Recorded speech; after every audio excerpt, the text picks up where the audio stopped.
Chapter 1. Calculated Measures. Von Miller adjusted his tie as he surveyed the crowded ballroom, his reflection fragmenting in the crystal whiskey glass. The Washington Hilton glittered with military dress uniforms, gowns, and the subtle shimmer of power.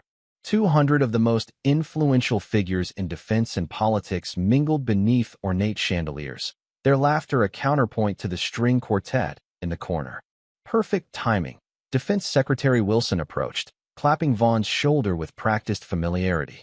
Just signed off on the final paperwork this afternoon. $300 million for the Sentinel Defense Solutions cybersecurity package. Congratulations. Vaughn nodded, his expression calibrated to display pleased professionalism rather than the triumph surging through him. The Pentagon made the right choice, Mr. Secretary. Our system will protect your networks from threats that don't even exist yet. Wilson leaned closer. Between us, your proposal destroyed the competition. The integration with existing infrastructure? Brilliant. Some of my analysts are still trying to figure out how you managed it.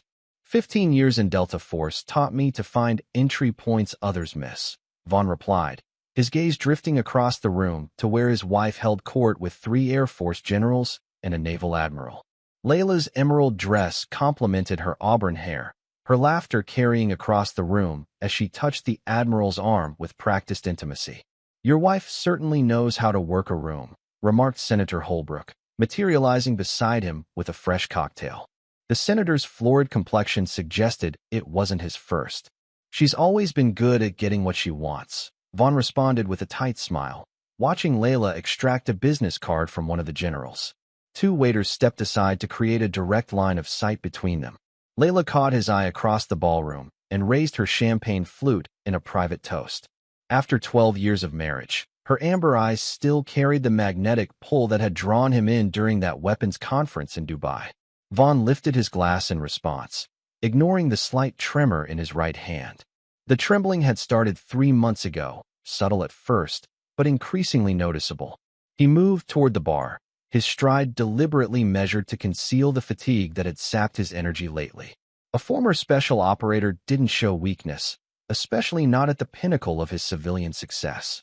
Bourbon neat, he told the bartender, placing his empty glass on the counter.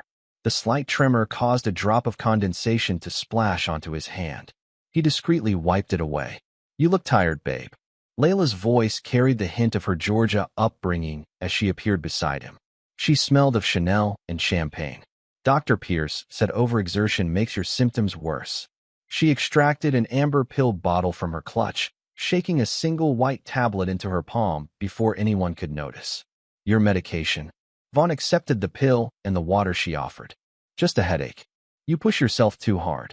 Her concern appeared genuine as she straightened his already perfect tie. The company won't collapse if you take a weekend off. He swallowed the pill, a flash of memory intruding, his Delta Force commander bleeding out in his arms in Belgrade, grabbing Vaughn's collar with bloody fingers. Trust no one completely, the dying man had whispered, his final breath carrying the metallic scent of blood. Always have a backup plan. Sergeant Major Ramirez had saved Vaughn's life 3 times before Belgrade. The 4th time, Vaughn had failed to save his. Mr. Miller? A young waiter interrupted his thoughts. There's a call for you at the reception desk. They say it's Westridge Academy.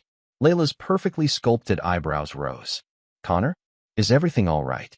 Probably just homesick, Vaughn said, but his pulse quickened. Their 14-year-old son rarely called during the week. I'll take it in private. He crossed the ballroom, nodding at various dignitaries as he passed. The hotel's oak-paneled reception area offered relative quiet, the sounds of the gala muted behind him. The attendant handed him a house phone. Connor? Everything okay, buddy? Yeah, Dad. His son's voice carried the awkward pitch of adolescence. Just wanted to make sure you're coming for Parents' Weekend. Coach Matthews wants to talk about me starting on varsity lacrosse next season. Vaughn detected an undercurrent in his son's voice. I wouldn't miss it. Is there something else? A pause. Can we talk when you're here? Alone. Another pause. Don't tell Mom. Before Vaughn could press further, Connor made an excuse about study hall and hung up. Vaughn handed the phone back to the attendant, his mind cataloging the unusual request. Connor and Layla had always been close. The boy asking to speak with him alone was unprecedented. Everything okay with our prodigy? Layla appeared at his elbow, her timing suspiciously perfect. Fine. Just confirming parents' weekend. Vaughn slipped his phone into his pocket. He's hoping to make varsity lacrosse. With those Miller jeans? Of course he will. She linked her arm through his. The secretary's wife is asking about your foundation for wounded veterans. Apparently, her brother served in Afghanistan. Vaughn allowed her to guide him back into the glittering crowd, his mind already processing Connor's request. 14 years as a father had taught him to recognize uncharacteristic behavior in his son. The remainder of the evening passed in a blur of strategic conversations and political maneuvering. By midnight, when they finally slipped into the back of their town car, Vaughn had secured 2 potential board members and a promise from Senator Holbrook to support their military contract extension. "You're quieter than usual," Layla observed as they pulled away from the hotel. "Headache worse. Just tired." Vaughn gazed at the Washington Monument illuminated against the night sky. "Dr. Pierce's medication isn't helping much. You're pushing too hard." She rubbed his arm affectionately. "The company is secure, Connor is thriving at Westridge, and we have more money than we could spend in 3 lifetimes. Maybe it's time to ease back." The town car glided through the streets of Georgetown toward their brownstone. Vaughn watched the familiar landmarks pass, contemplating her suggestion. Easing back meant transferring more control to others, something his military experience had taught him to avoid. Delegation was necessary, surrender was not. At home, Layla headed upstairs while Vaughn poured himself a nightcap in the kitchen. The tremor in his hand had worsened, causing a splash of bourbon to spill onto the counter. He wiped it clean, then moved to the window overlooking their private garden. The symptoms had started subtly: occasional tremors, unexplained nausea, persistent fatigue. Dr. Warren Pierce, their physician for 8 years, had run comprehensive tests. Blood work, MRIs, neurological evaluations, all inconclusive. Pierce attributed the symptoms to stress and overwork, prescribing rest and anti-anxiety medication that seemed to make things worse. Vaughn sipped his bourbon, contemplating the garden lights reflecting off the koi pond he'd installed for Connor's 10th birthday. Something about Pierce's explanations felt incomplete, his concern too rehearsed. 15 years in special operations had honed Vaughn's instincts for detecting insincerity. When he heard Layla's shower running upstairs, he moved to the kitchen cabinet and extracted a small metal container from behind the coffee filters. The specialized container, designed to preserve chemical samples, had been part of his mission gear during counterterrorism operations. He carefully transferred a sample of his morning coffee into it, sealing it. With Layla occupied, Vaughn descended to his basement office. Behind a false wall panel concealed by an innocuous bookshelf, he accessed a private server unconnected to his home network. Here, he documented his mysterious symptoms, their onset coinciding suspiciously with Dr. Pierce becoming their family physician 8 years ago. He reviewed the blueprints for the safe room being installed, a precaution following recent threats against defense contractors. Something about the camera placement caught his attention. On impulse, he added an additional concealed camera facing the kitchen coffee maker. Upstairs, the shower stopped. Vaughn closed the hidden panel and returned to the main level, his movements deliberately casual as Layla descended in her silk robe. Coming to bed, she ran a hand through her damp hair, her wedding ring catching the light. "Soon. Just need to answer a few emails." She brushed his cheek with a kiss. "Don't be long. You need rest." Vaughn watched her ascend the stairs again, cataloging the subtle sway of her walk, the practiced tilt of her head, mannerisms he'd once found captivating but now registered as performance. 12 years of marriage had taught him her patterns, just as his military training had taught him to identify behavioral inconsistencies. He waited 30 minutes, ensuring she was asleep, before making a secure call from his study. "It's after midnight, boss," Sarah Mason answered without preamble. His executive assistant had once been military intelligence before joining Sentinel Defense. "Either we've been hacked or you're having one of your paranoid episodes. I need you to run a background check." Quietly. A pause. "Target. Dr. Warren Pierce." "Your doctor?" "The one who's been treating your mystery illness." Sarah's voice sharpened. "You found something?" "Maybe nothing. But I want a deep dive on his credentials. Johns Hopkins, Mayo Clinic residency, previous patients. Like Belgrade was just a training exercise." Sarah responded with professional skepticism. "You taught me never to accept convenient explanations." Check for any connections to someone named Layla Morgan before she became Layla Miller. You suspect your doctor and your wife. Sarah stopped herself. Never mind. I'll have a preliminary report in 3 days. Use the secure protocol. No digital footprints. Always do, boss. She paused. Those tests from Dr. Pierce showing anything? Just stress and overwork, supposedly, Vaughn said, not revealing his growing suspicions. Take care of yourself, Vaughn, Sarah said, the rare use of his first name underlining her concern. Whatever's happening, you can't fight it if you're exhausted. After ending the call, Vaughn returned to the guest bathroom, removing his anti-anxiety medication from its bottle. Instead of swallowing it, he sealed it in another collection vial. Tomorrow, he would leave it with his coffee sample at the independent laboratory run by his former military colleague. In the master bedroom, Layla slept peacefully, her breathing deep and regular. Vaughn stood in the doorway, watching her for several moments. The moonlight illuminated her face, peaceful in repose. Was he becoming paranoid? The line between vigilance and paranoia often blurred for men who'd survived what he had. Vaughn moved to his side of the bed, careful not to disturb her. As he settled beside his wife of 12 years, he recalled his Delta Force commander's final words once more. Trust no one completely. Always have a backup plan. He'd built an empire from nothing, rising from an orphan child in foster care to the CEO of a defense contracting powerhouse. He'd survived 3 war zones and built a family from scratch. Whatever was happening, whether external threat or his own deteriorating health, he would face it with the same calculation that had kept him alive in the world's most dangerous places. As sleep finally claimed him, Vaughn's mind continued processing scenarios and contingencies, the habitual vigilance of a man who had learned early that survival depended on preparation. And if someone was targeting him or his family, they would soon discover why his military record remained sealed even 15 years after his honorable discharge. Chapter 2. Bitter Suspicions. 3 days later, Vaughn sat motionless in his private surveillance room, staring at footage from the kitchen camera he'd installed. The pre-dawn light cast bluish shadows across his face as the video played for the 3rd time.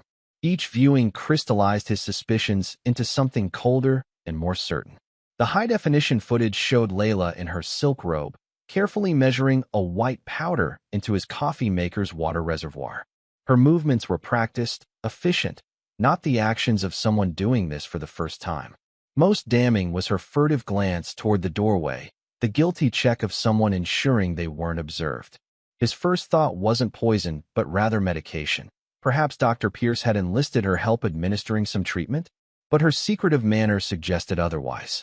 This wasn't medical care. This was covert administration of an unknown substance. The secured terminal beeped, indicating an encrypted message from Sarah. He entered a 16-character passcode, revealing her preliminary report on Dr. Warren Pierce. According to official records, Sarah had written, Dr. Warren Pierce completed medical school at Johns Hopkins with honors. Board certified in internal medicine with specialty training in toxicology. Prestigious residency at Mayo Clinic. Vaughn skimmed through these surface credentials, finding nothing immediately suspicious. Then he reached Sarah's deeper investigation. Dig beyond the official paperwork and inconsistencies emerge. His claimed 3-year residency at Mayo shows unexplained gaps. Former colleague Dr. Hendrick mentioned research misconduct allegations before abruptly ending our conversation. 3 different hospital affiliations list him with slightly different credentials. Vaughn leaned forward as he read the final paragraph. Financial anomalies. Pierce maintains a Swiss bank account receiving quarterly payments of exactly $250,000 from a shell corporation called Pinnacle Health Consultants. This entity connects to 3 different insurance providers through subsidiaries. Additional investigation required to determine significance. Vaughn closed the report and leaned back in his chair, processing this information against his own observations. The mysterious symptoms had begun approximately 8 months after Pierce became their family physician. The tremors, fatigue, and cognitive issues had progressed gradually, subtle enough that he'd initially attributed them to age and stress. His phone vibrated with a calendar alert. Appointment with Dr. Pierce in 2 hours. Vaughn showered and dressed with careful attention to his appearance, deliberately accentuating his symptoms by skipping his morning coffee, the same coffee Layla had doctored earlier. He needed Pierce to believe his condition was progressing as expected. "You're up early," Layla remarked when he entered the kitchen. She wore yoga pants and a fitted top, her hair pulled back in a ponytail that emphasized her sharp cheekbones. "I made your coffee." "Thanks." Vaughn accepted the mug, pretending to sip while actually letting the liquid touch only his closed lips. "I have an appointment with Warren this morning. More tests." Something flickered across her face, concern mingled with calculation, before settling into a sympathetic smile. "I can reschedule my charity board meeting if you want company." "No need. Just routine blood work." He set the untouched coffee aside. "I might stop by the office afterward if I'm feeling up to it." "Don't push yourself." She touched his arm, her fingers lingering on his sleeve. "Your health comes first." Vaughn nodded, noting how her concern never quite reached her eyes. Had it always been this way, or was he only noticing now through the lens of suspicion? Dr. Pierce's office occupied the ground floor of a converted Georgetown townhouse. The waiting room featured tasteful artwork, mahogany furniture, and the discreet luxury that catered to Washington's political and financial elite. "Mr. Miller." Pierce greeted him with a professionally warm handshake. The doctor was 50-something with silver-streaked dark hair and the lean physique of a distance runner. "You're looking a bit peaked today." "Symptoms worse. The tremors are more frequent." Vaughn deliberately exaggerated the shake in his right hand. "And I nearly blacked out in the shower this morning." Pierce's brow furrowed with practiced concern as he guided Vaughn to an examination room. "Let's run some additional tests. Your last blood work showed some anomalies I'd like to investigate further." The nurse drew several vials of blood while Pierce reviewed Vaughn's previous results on a tablet. "Your arsenic levels are elevated from last time. Environmental exposure, perhaps." "Arsenic?" Vaughn maintained a neutral expression despite the confirmation of his suspicions. "Is that serious?" "Not at these levels." Pierce's tone was reassuring, his expression professionally concerned. "But we should identify the source. Heavy metals like arsenic accumulate over time." "Any new dietary changes?" "Seafood consumption?" "Nothing comes to mind." Vaughn allowed a hint of anxiety to enter his voice. "Could it be related to the tremors?" "Possibly.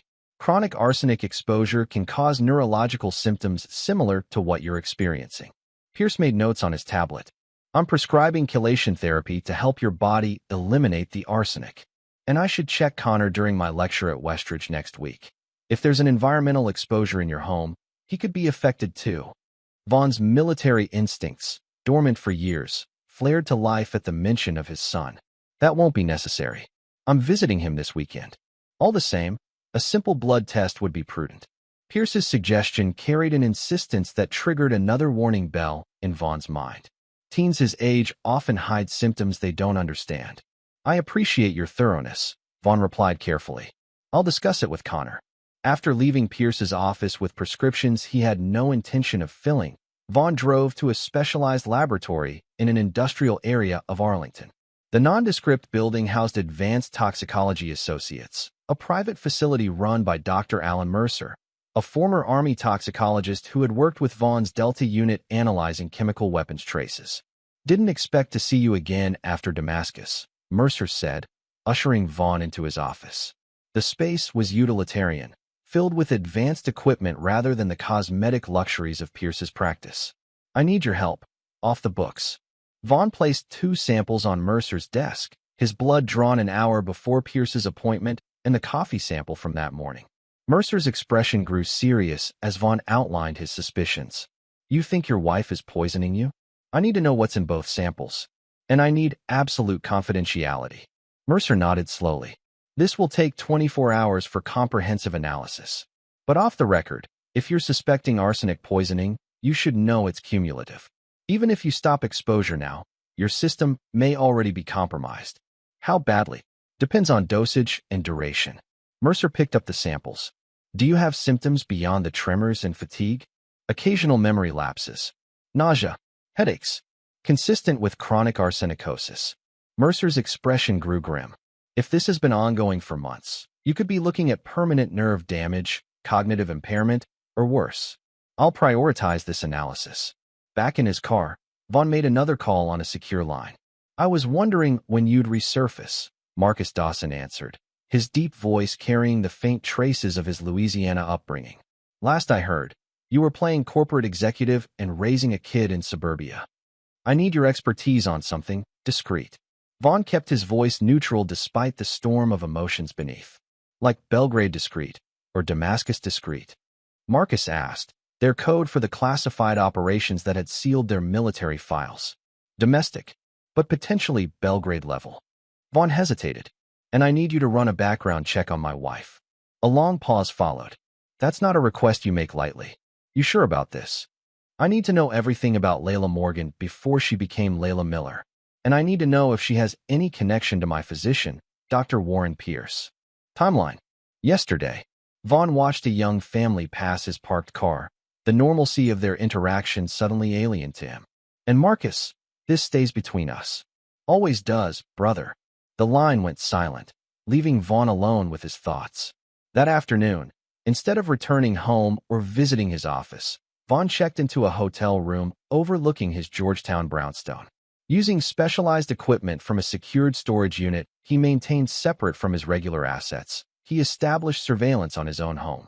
Through high-powered optics, he watched Dr. Pierce arrive at 3 o'clock, exactly when Layla had claimed to be attending her charity board meeting. Pierce didn't knock.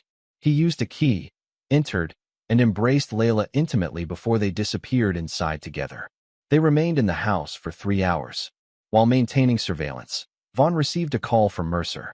I've analyzed both samples, the toxicologist said without preamble. Your coffee contains arsenic trioxide, 5 times the lethal dose if consumed regularly. Your blood shows chronic exposure consistent with incremental poisoning over approximately 6 to 8 months. Vaughn's hand tightened on the phone. Translation? Someone's been poisoning you slowly, building up levels without triggering immediate symptoms. The dose in your coffee would eventually accumulate to lethal levels while mimicking a degenerative condition. Another 3 months of this regimen, you'd be dead. And recovery? Stop exposure immediately. I can provide chelation compounds more effective than what's commercially available. Mercer paused. Vaughn, this wasn't accidental. The arsenic trioxide in your coffee is pharmaceutical grade, not something found in household products. I understand. Vaughn ended the call, refocusing his surveillance equipment on his home. Through the bedroom window, he observed Layla and Pierce emerging from the master bath, their disheveled appearance confirming the nature of their relationship. But what happened next chilled him further. They proceeded to his home office, where Pierce accessed Vaughn's computer using a password Vaughn had never shared with his wife. Using a remote security protocol he'd installed years earlier, Vaughn activated additional hidden cameras in his office and captured them photographing his financial documents and downloading files from his computer. His phone vibrated with a text from Marcus. Call me. Urgent. Vaughn dialed the secure number. What did you find? Pierce changed his name 20 years ago. Marcus's voice was taut with tension. Original name was Warren Pittman. And Layla's maiden name? Also Pittman. They're not just lovers, they're siblings. Vaughn nearly dropped the phone. Siblings. Half-siblings, same father. And there's more. Layla's cousin Trent Baxter has 3 fraud convictions and recently visited Westridge Academy, signing in as family. The implications hit Vaughn like physical blows. His wife, if she was even legally his wife, was not only poisoning him but was doing so in collusion with her brother posing as his doctor. And now they had contacted his son. I need everything you can find on Trent Baxter, Vaughn said, his voice unnaturally calm. And I need to know if Layla Morgan actually exists. Already checking. Initial search suggests the real Layla Morgan disappeared while backpacking in Europe 15 years ago. Never found. As night fell, Vaughn observed Pierce leaving with what appeared to be a flash drive, and Layla making a series of calls from a phone he'd never seen before. Using specialized audio surveillance equipment, he captured fragments of her conversation. Once he's gone, forged the paternity test, Connor's trust fund. The cold that had made Vaughn exceptional in Delta Force settled over him like armor. His wife and her brother had targeted him for his money. They were poisoning him slowly to avoid suspicion. And most unforgivably, they planned to cut Connor out of his inheritance using forged paternity tests. Vaughn watched the woman he'd loved for 12 years, the mother of his child, plotting his death with clinical detachment. The betrayal crystallized into something beyond rage, beyond hurt. A clarity of purpose he hadn't felt since his final mission in Damascus. They had chosen the wrong man to target, and they had made a fatal error in threatening his son. Chapter 3. Poisoned Revelations. The grounds of Westridge Academy sprawled across 80 manicured acres in Virginia's Hunt Country. Late-blooming roses lined the brick pathways between ivy-covered buildings, and students in navy blazers crossed the quad carrying lacrosse sticks and leather satchels. The picture of privileged education that Vaughn's foster care childhood could never have imagined. Connor waited on the steps of Madison Hall, his lanky frame betraying the recent growth spurt that had added 3 inches to his height since summer. At 14, he already stood eye level with Vaughn, though his shoulders had yet to fill out his school blazer. "Dad." Connor's greeting carried genuine warmth as he embraced Vaughn, then stepped back with the self-consciousness of adolescence. "You made it. Wouldn't miss it." Vaughn studied his son's face, looking for signs of tampering. He had spent the previous night injecting himself with specialized chelation compounds from his military medical kit to combat the arsenic Pierce had administered. But had they reached Connor too? Connor's usual enthusiasm seemed subdued, his posture tense as they walked the campus grounds. Vaughn waited, letting the silence build naturally until Connor was ready to speak. "Coach Matthews says I might start on varsity in spring," Connor began, clearly deflecting from whatever was truly on his mind. "That's impressive for a freshman." Vaughn navigated them away from other families touring the campus. "You mentioned wanting to speak with me alone?" Connor glanced around before continuing. "Something weird happened last week. Mom's cousin Trent visited after Dr. Pierce gave his health lecture. I wasn't aware your mother had a cousin named Trent," Vaughn said carefully. "Neither was I until then." Connor kicked at a pinecone. "He cornered me after the lecture and said you aren't my biological father. Said Mom told him years ago." Connor's voice cracked. "He said once you're gone, which would be sooner than I think, I'd go to foster care because you're not my real dad, and they'd get everything." Vaughn maintained his composure despite the rage building inside him. "Did you tell your mother about this conversation?" "I called her right after. She said Trent was drunk and making things up." Connor's gaze fixed on the distant sports fields. "But Dad, he knew things about our family nobody else would know, like the stuffed dinosaur I had as a kid and Mom's allergic reaction in Barbados." Vaughn nodded slowly, processing this information against what Marcus had discovered. As they passed Connor's dormitory, Vaughn spotted a subtle listening device disguised as a smoke detector, the distinctive configuration matching specialized surveillance equipment that wasn't commercially available. Silently, he guided Connor away from the building toward the empty lacrosse field, where ambient noise would mask their conversation.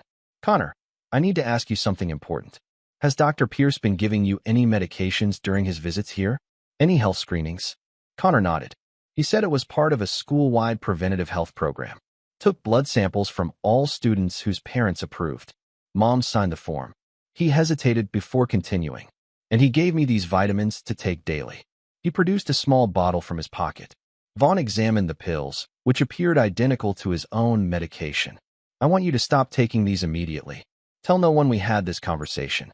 As they continued walking the perimeter of the playing fields, Vaughn noticed an unfamiliar man photographing them from beyond the campus boundary. When Vaughn changed direction toward him, the man quickly retreated to a black SUV and departed. "Dad, what's happening?" Connor asked, fear evident in his voice. "I'm going to fix everything," Vaughn promised, placing a steady hand on his son's shoulder.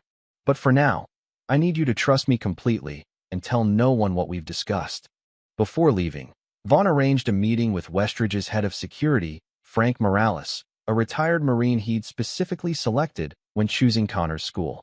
They met in Morales's office overlooking the campus entrance. The security chief's desk was meticulously organized, reflecting his military background. "Thanks for seeing me on short notice, Frank," Vaughn began. "We have a situation." "You look like hell, Vaughn," Morales observed bluntly. "What's going on?" "I need Connor protected. No visitors except me, personally. Not even his mother or Dr. Pierce. Especially not them." Morales leaned forward, 20 years of military service evident in his direct gaze. "This sounds serious. Life or death," Vaughn confirmed, providing Frank with photographs of Trent and the man who had been watching them earlier.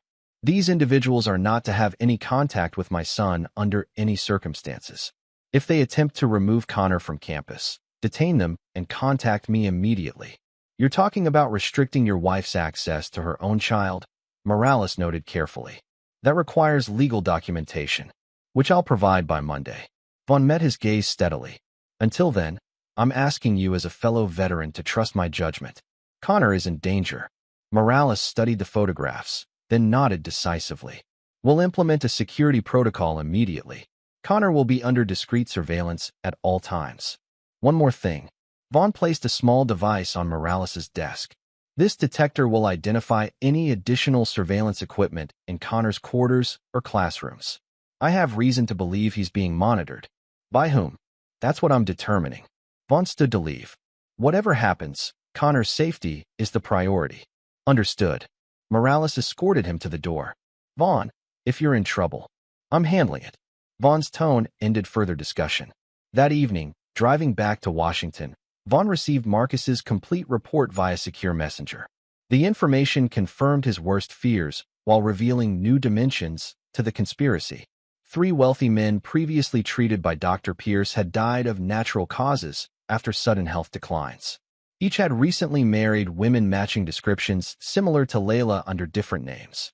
Each death resulted in substantial insurance payouts. The pattern is consistent, Marcus explained in his attached notes.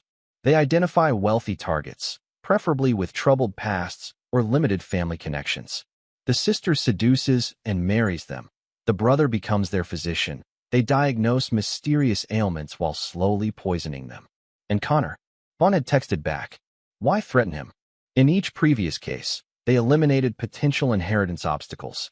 One victim's teenage daughter mysteriously overdosed after challenging the wife's claim to the estate. Instead of returning home, Vaughn drove to his secure apartment, a property purchased through a shell company that didn't appear in any of his financial records. From there, he accessed his home surveillance system remotely. The kitchen footage showed Layla and Pierce measuring powder from a vial labeled as 203, arsenic trioxide. Their laughter echoed through his speakers as Pierce demonstrated how to increase the dosage without raising suspicion. Once he's gone, Connor's paternity test will show he's not the biological father, Pierce said with clinical detachment. With the documents we've planted and your testimony about his increasing paranoia, the inheritance will transfer cleanly. And Trent has the judge handle? Layla asked, her southern accent completely absent now. Everything's in place. It just needs time to work. Judge Novak owes me after I falsified his wife's cancer diagnosis to help him win that custody battle against his ex. As the video continued, Vaughn discovered the true depths of their plan. Layla was not Layla at all, but Elaine Pittman, convicted of insurance fraud 10 years ago before assuming a new identity. The real Layla Morgan had disappeared while backpacking in Europe, her identity stolen for this elaborate con. Their conversation revealed the full scope of their operation, not merely targeting Vaughn for his wealth, but specifically selecting him because of his foster care background, which meant fewer family connections to question his decline. They'd meticulously built their cover for years, with Pierce establishing himself as a respected physician among Washington's elite, while Elaine crafted the perfect persona to attract Vaughn's attention. Most disturbingly, they spoke of Connor as merely an obstacle to eliminate. The vitamins Pierce had provided were designed to make him appear unstable, supporting their narrative that Vaughn's mental decline was hereditary. Vaughn sat motionless in his surveillance room, absorbing every detail of their plan. The man who had survived 3 war zones now faced an enemy within his own home. His fingers traced the keypad to the safe room he'd built, not for external threats, but now serving an entirely different purpose. Opening his old military footlocker, Vaughn removed a specialized kit and injected himself with a clear fluid, specialized antidote compounds from his classified operations. Then he activated an encrypted communication line to Marcus. How quickly can you assemble the old team? Vaughn asked without preamble. Depends on what you're planning. Marcus's voice carried caution. Ramirez and Johnson are contractors in Dubai. Torres works private security in Texas. Mitchell's doing something classified I can't discuss. I need surveillance, counter-surveillance, and recovery capabilities. Domestic operation, high risk. A pause. This isn't some corporate espionage situation, is it? You're talking about going after your wife and her brother. They're planning to eliminate my son, Marcus. Vaughn's voice remained unnaturally calm. There's no line I won't cross to protect him. You understand what you're suggesting falls outside any legal framework, right? Your military file is classified for a reason, Vaughn. If you go down this road. They threaten my son, Vaughn interrupted, his voice deadly quiet. I'm not asking you to participate in anything illegal. I need intelligence, security, and contingency planning. Give me 48 hours. Marcus's tone shifted to operational mode. And Vaughn, whatever happened to that corporate executive who coached Little League and attended charity galas? He discovered his wife and her brother have been slowly poisoning him for 8 months while planning to eliminate his son. Vaughn's voice that had once made him Delta Force's most effective operator. And now he's going to show them why his military record remains sealed. The line went silent as Marcus processed the transformation in his former commander. Finally, he said, I'll make the calls. But Vaughn, remember what happened in Belgrade when we lost perspective? Some lines, once crossed, can't be uncrossed. After ending the call, Vaughn began gathering evidence and arranging secure communication channels. He transferred emergency funds from accounts Layla couldn't access, established fail-safe protocols with Sarah Mason at Sentinel Defense, and prepared contingency plans for Connor's protection. As dawn broke over Washington, Vaughn stood at the window of his secure apartment, watching the city awaken. The man who had built a life from nothing, rising from an orphan child to decorated soldier to successful CEO, now prepared to dismantle the carefully constructed deception surrounding him. Opening his laptop, he began documenting everything he'd discovered, creating an evidence trail that would stand up in court if necessary. But the cold calculation in his eyes suggested that justice might come in forms no court would sanction. They had chosen the wrong man to target, and they would soon discover why those who had crossed Von Miller in his military days had never lived to speak of it. Chapter 4. Calculated Resistance. For 2 weeks, Von Miller played the perfect victim. Each morning, he drank the poisoned coffee Layla prepared, maintaining the same routine they'd established over years of marriage. He allowed his hands to shake during business meetings, canceled appointments citing fatigue, and permitted Dr. Pierce to document his declining health with growing satisfaction. Your arsenic levels continue to rise, Pierce noted during their Tuesday appointment, his concern a masterpiece of professional falsity. We need to be more aggressive with treatment. Whatever you think best, Vaughn replied, his voice deliberately weakened. He hunched his shoulders, adding a slight tremor to his left hand, a symptom he knew Pierce had documented in previous cases. What Pierce couldn't see was that each night, in the privacy of his secure apartment, Vaughn injected the military-grade chelation compounds that gradually flushed the arsenic from his system. He maintained a log of daily blood samples, tracking his actual condition while presenting a convincing facade of deterioration. You're looking rough, buddy, Marcus observed during their clandestine meeting in an underground parking garage 3 blocks from Sentinel Defense Headquarters. The former Delta operator leaned against a concrete pillar, his posture casual, but his eyes constantly scanning their surroundings.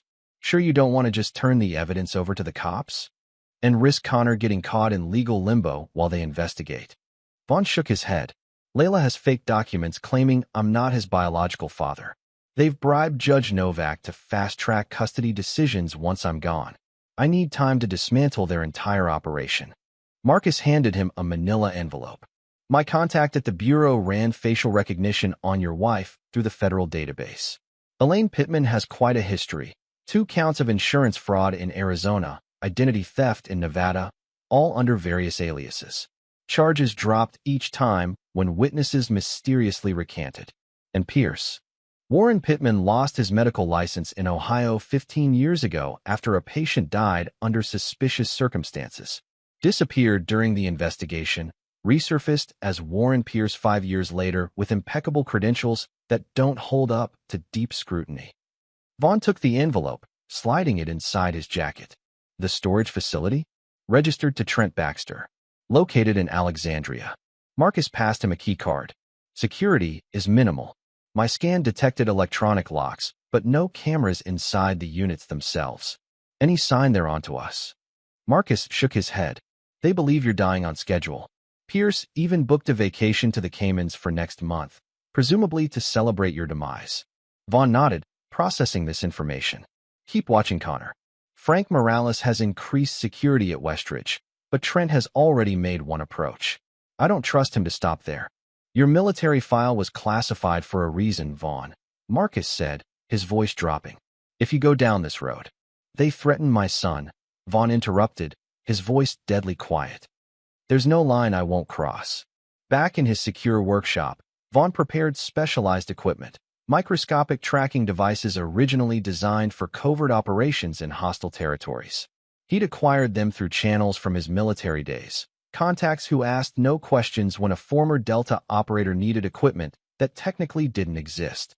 That night, Vaughn prepared for a formal dinner at the Kennedy Center, an event honoring veterans charities where Sentinel Defense was a major donor.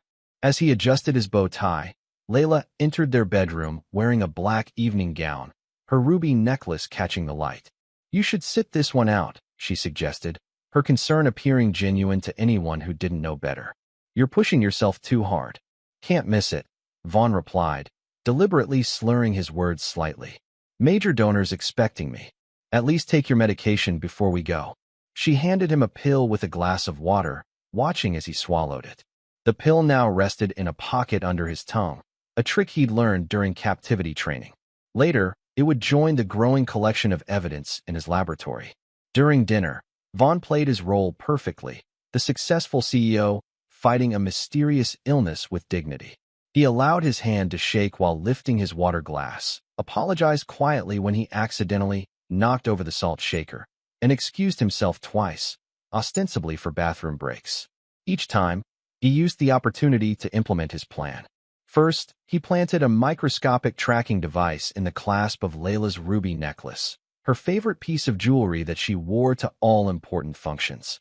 During the second absence, he bumped into Pierce at the bar, using the brief physical contact to plant another tracker in the doctor's watchband. Warren, Vaughn greeted him, deliberately gripping the edge of the bar for support. Didn't know you'd be here. Senator Holbrook invited me. Pierce replied smoothly. He's considering a significant donation to my research foundation. You're looking a bit unstable, Vaughn. Perhaps you should head home early. I'm fine, Vaughn insisted with the stubborn pride of a man refusing to acknowledge his decline. Just need to catch my breath. Pierce patted his shoulder patronizingly. Don't overdo it. Your condition requires careful management. By the time they returned home, Vaughn's tracking system was fully operational. Over the next 3 days, he monitored their movements on a secure tablet, identifying patterns and meeting locations. Most significantly, both Layla and Pierce regularly visited a storage facility in Alexandria registered to Trent Baxter. During one of Pierce's hospital shifts, Vaughn drove to the facility, using an access code obtained from his surveillance. The unit was at the end of a row, partially obscured by a maintenance shed, perfect for privacy. Inside, he discovered a trove of damning evidence. Falsified medical certificates arranged in an orderly filing system, photographs of previous victims with detailed notes on their financial assets, various identity documents under different names, and vials of arsenic trioxide alongside medical equipment for creating undetectable toxins. Most disturbing was a thick file labeled Connor Miller, Custody Transfer Protocol, containing falsified paternity tests, psychological evaluations painting Vaughn as unstable, and custody transfer documents awaiting Judge Novak's signature. The file detailed plans to commit Connor to a psychiatric facility immediately following Vaughn's death, citing hereditary mental instability as justification. Vaughn photographed everything, then planted his own surveillance devices throughout the unit. Before leaving, he took a sample of the arsenic, which he'd need for his own plan. That afternoon, Vaughn met with Gloria Winslow, his attorney, in a private dining room at the Metropolitan Club. Gloria had represented him since he founded Sentinel Defense, her reputation for ruthless effectiveness balanced by her absolute discretion. You look terrible, she noted bluntly as she took a seat across from him. At 62, Gloria maintained the sharp demeanor that had made her legendary in Washington legal circles. Her silver hair was cut in a precise bob, her charcoal suit projecting authority without flash. That's intentional, Vaughn replied, sliding a flash drive across the table. Everything I've discovered is on this. I need 3 things. First, ironclad documentation proving Connor is my biological son. Second, a revised will that leaves everything in trust for Connor with you as executor if anything happens to me. Third, I need information on a Judge Raymond Novak. Gloria's eyebrows rose. Novak? He's been investigated twice for suspicious rulings in custody cases. Nothing stuck. It will this time, Vaughn promised. Gloria inserted the drive into her secure tablet, her expression hardening as she reviewed the contents. You understand this contains evidence of multiple felonies. As your attorney, I should advise you to take this directly to federal authorities. And risk Connor getting caught in the crossfire? Layla, or whatever her real name is, has been establishing groundwork to challenge paternity. If I'm suddenly dead, and she has control of my assets, she could tie up Connor's custody for years. You realize what you're asking involves considerable risk, Gloria cautioned. They're poisoning me, Gloria, planning to steal my son and my company. Conventional responses aren't an option. Gloria studied him for a long moment. I have a contact at the DNA testing lab. We can establish chain of custody for a paternity test that will stand up to any scrutiny. As for Novak, my investigator has been building a file on him for years. His rulings consistently favor certain attorneys, including Melissa Cohen, who happens to be Trent Baxter's ex-wife. That's the connection we need, Vaughn said. And one more thing. I need to arrange my own death. Gloria didn't flinch at the request. Instead, she closed her tablet and leaned forward. Explain. They expect me to die within weeks. Rather than disappoint them, I'll give them exactly what they want, on my terms. Once they believe I'm dead, they'll accelerate their plans, making mistakes we can document. And Connor, protected at Westridge with enhanced security. Frank Morales has implemented protocols to prevent unauthorized removal. I need you to file emergency motions restricting custody transfers pending investigation if anything happens to me. Gloria nodded, making notes on her legal pad. I'll need a DNA sample from Connor to establish paternity conclusively. Already handled. Frank obtained a sample yesterday, ostensibly for the school's medical records. Later that evening, Vaughn manipulated his company's security protocols to grant himself after-hours access to the laboratory where government weapons testing occurred. Using specialized equipment, he confirmed his current arsenic levels and manufactured additional antidote compounds. He also secured more microscopic tracking devices and listening equipment originally designed for military operations. In his company's secure vault, Vaughn accessed classified files from his military days, specifically, a protocol for establishing cover identities that included methods for faking death in hostile territory. The technique had saved 3 operatives during the Belgrade operation, allowing them to escape after being officially declared dead. That night, he planted additional bugs throughout his house, discovering Layla's burner phone hidden in her jewelry box. The text messages revealed the entire conspiracy's timeline: Pierce and Layla's 2-year affair, plans for Vaughn's elimination, details about previous victims, and Trent's role in falsifying legal documents. A final message sent ice through Vaughn's veins. Increasing dosage tomorrow. Should be over within 2 weeks. While Layla slept, Vaughn secured samples of her handwriting and voice recordings, which he delivered to Sarah Mason with encrypted instructions for creating forgeries if needed. This goes beyond corporate espionage, Sarah noted as she reviewed his instructions in her Spartan office at Sentinel headquarters. Her military intelligence background made her one of the few people Vaughn trusted completely. It's exactly what they're doing, Vaughn corrected her. Pierce didn't just target me for my personal wealth. The storage unit contained files on Sentinel's classified government contracts, particularly the autonomous drone encryption system. Sarah's expression hardened. That's classified technology. If it's compromised, national security implications, Vaughn finished. Making this more than personal. What do you need from me? Run the company while I'm dead.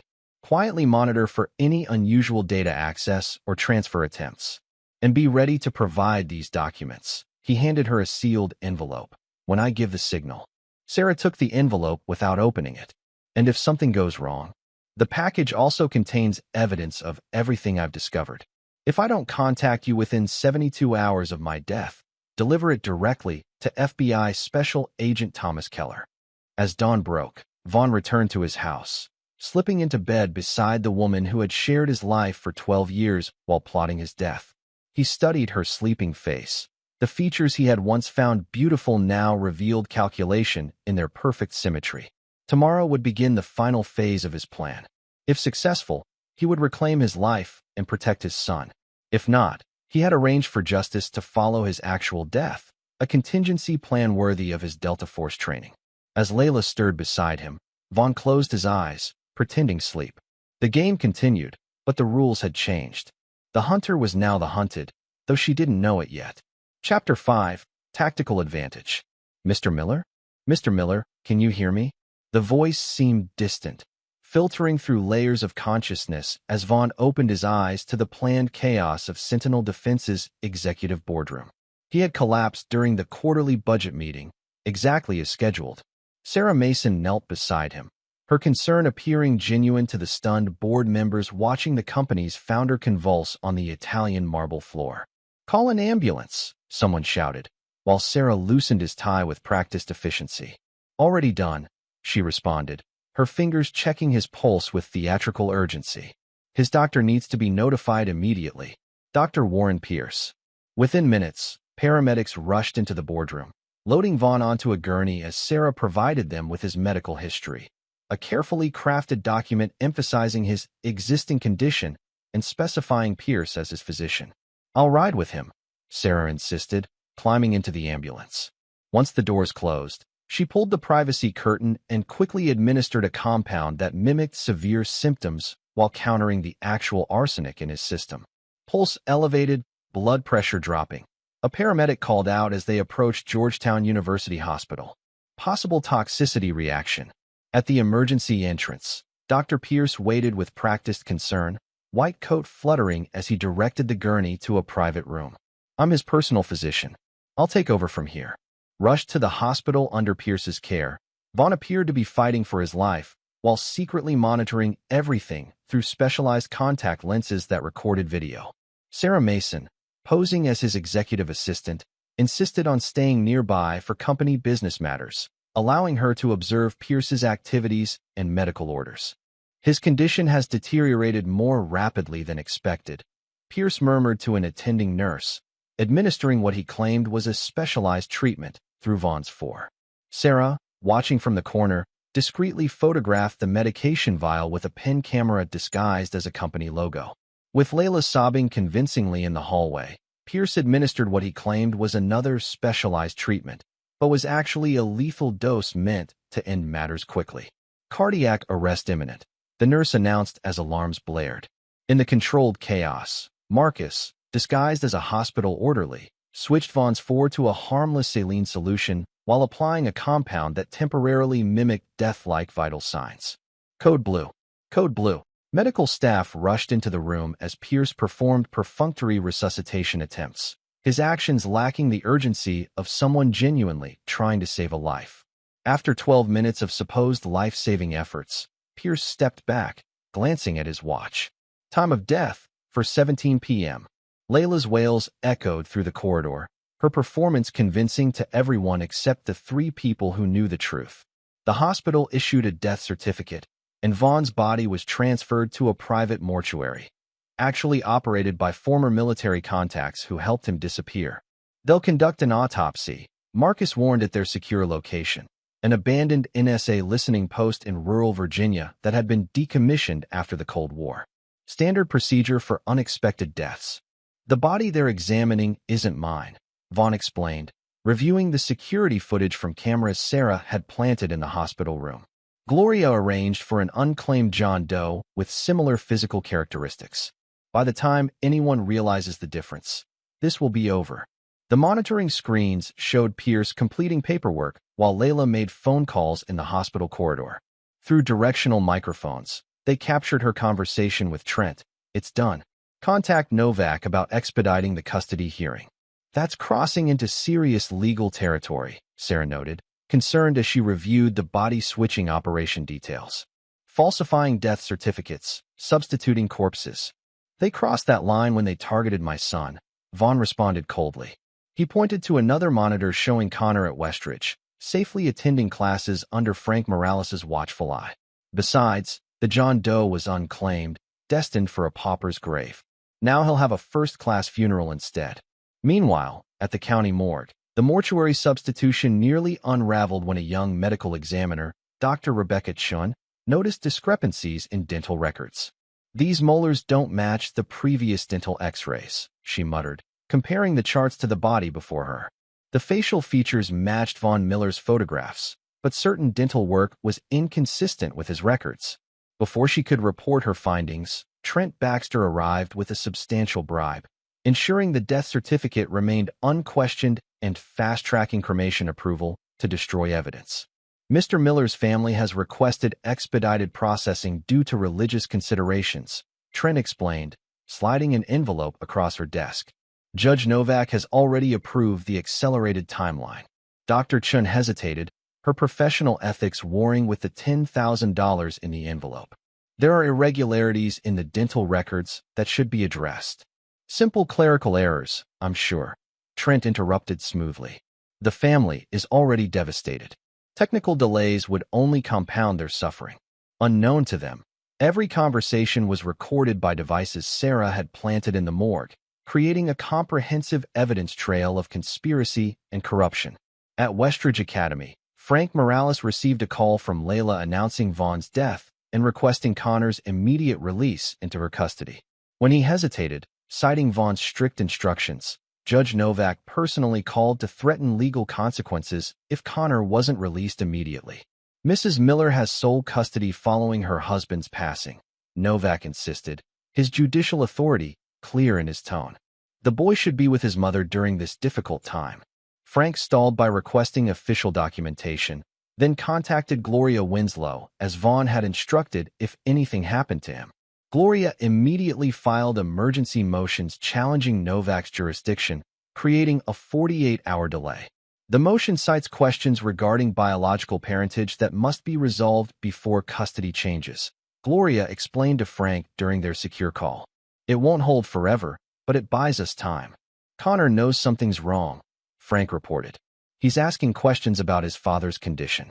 Maintain protocols, Gloria instructed. No unsupervised contact with anyone, including his mother, until we receive further instructions.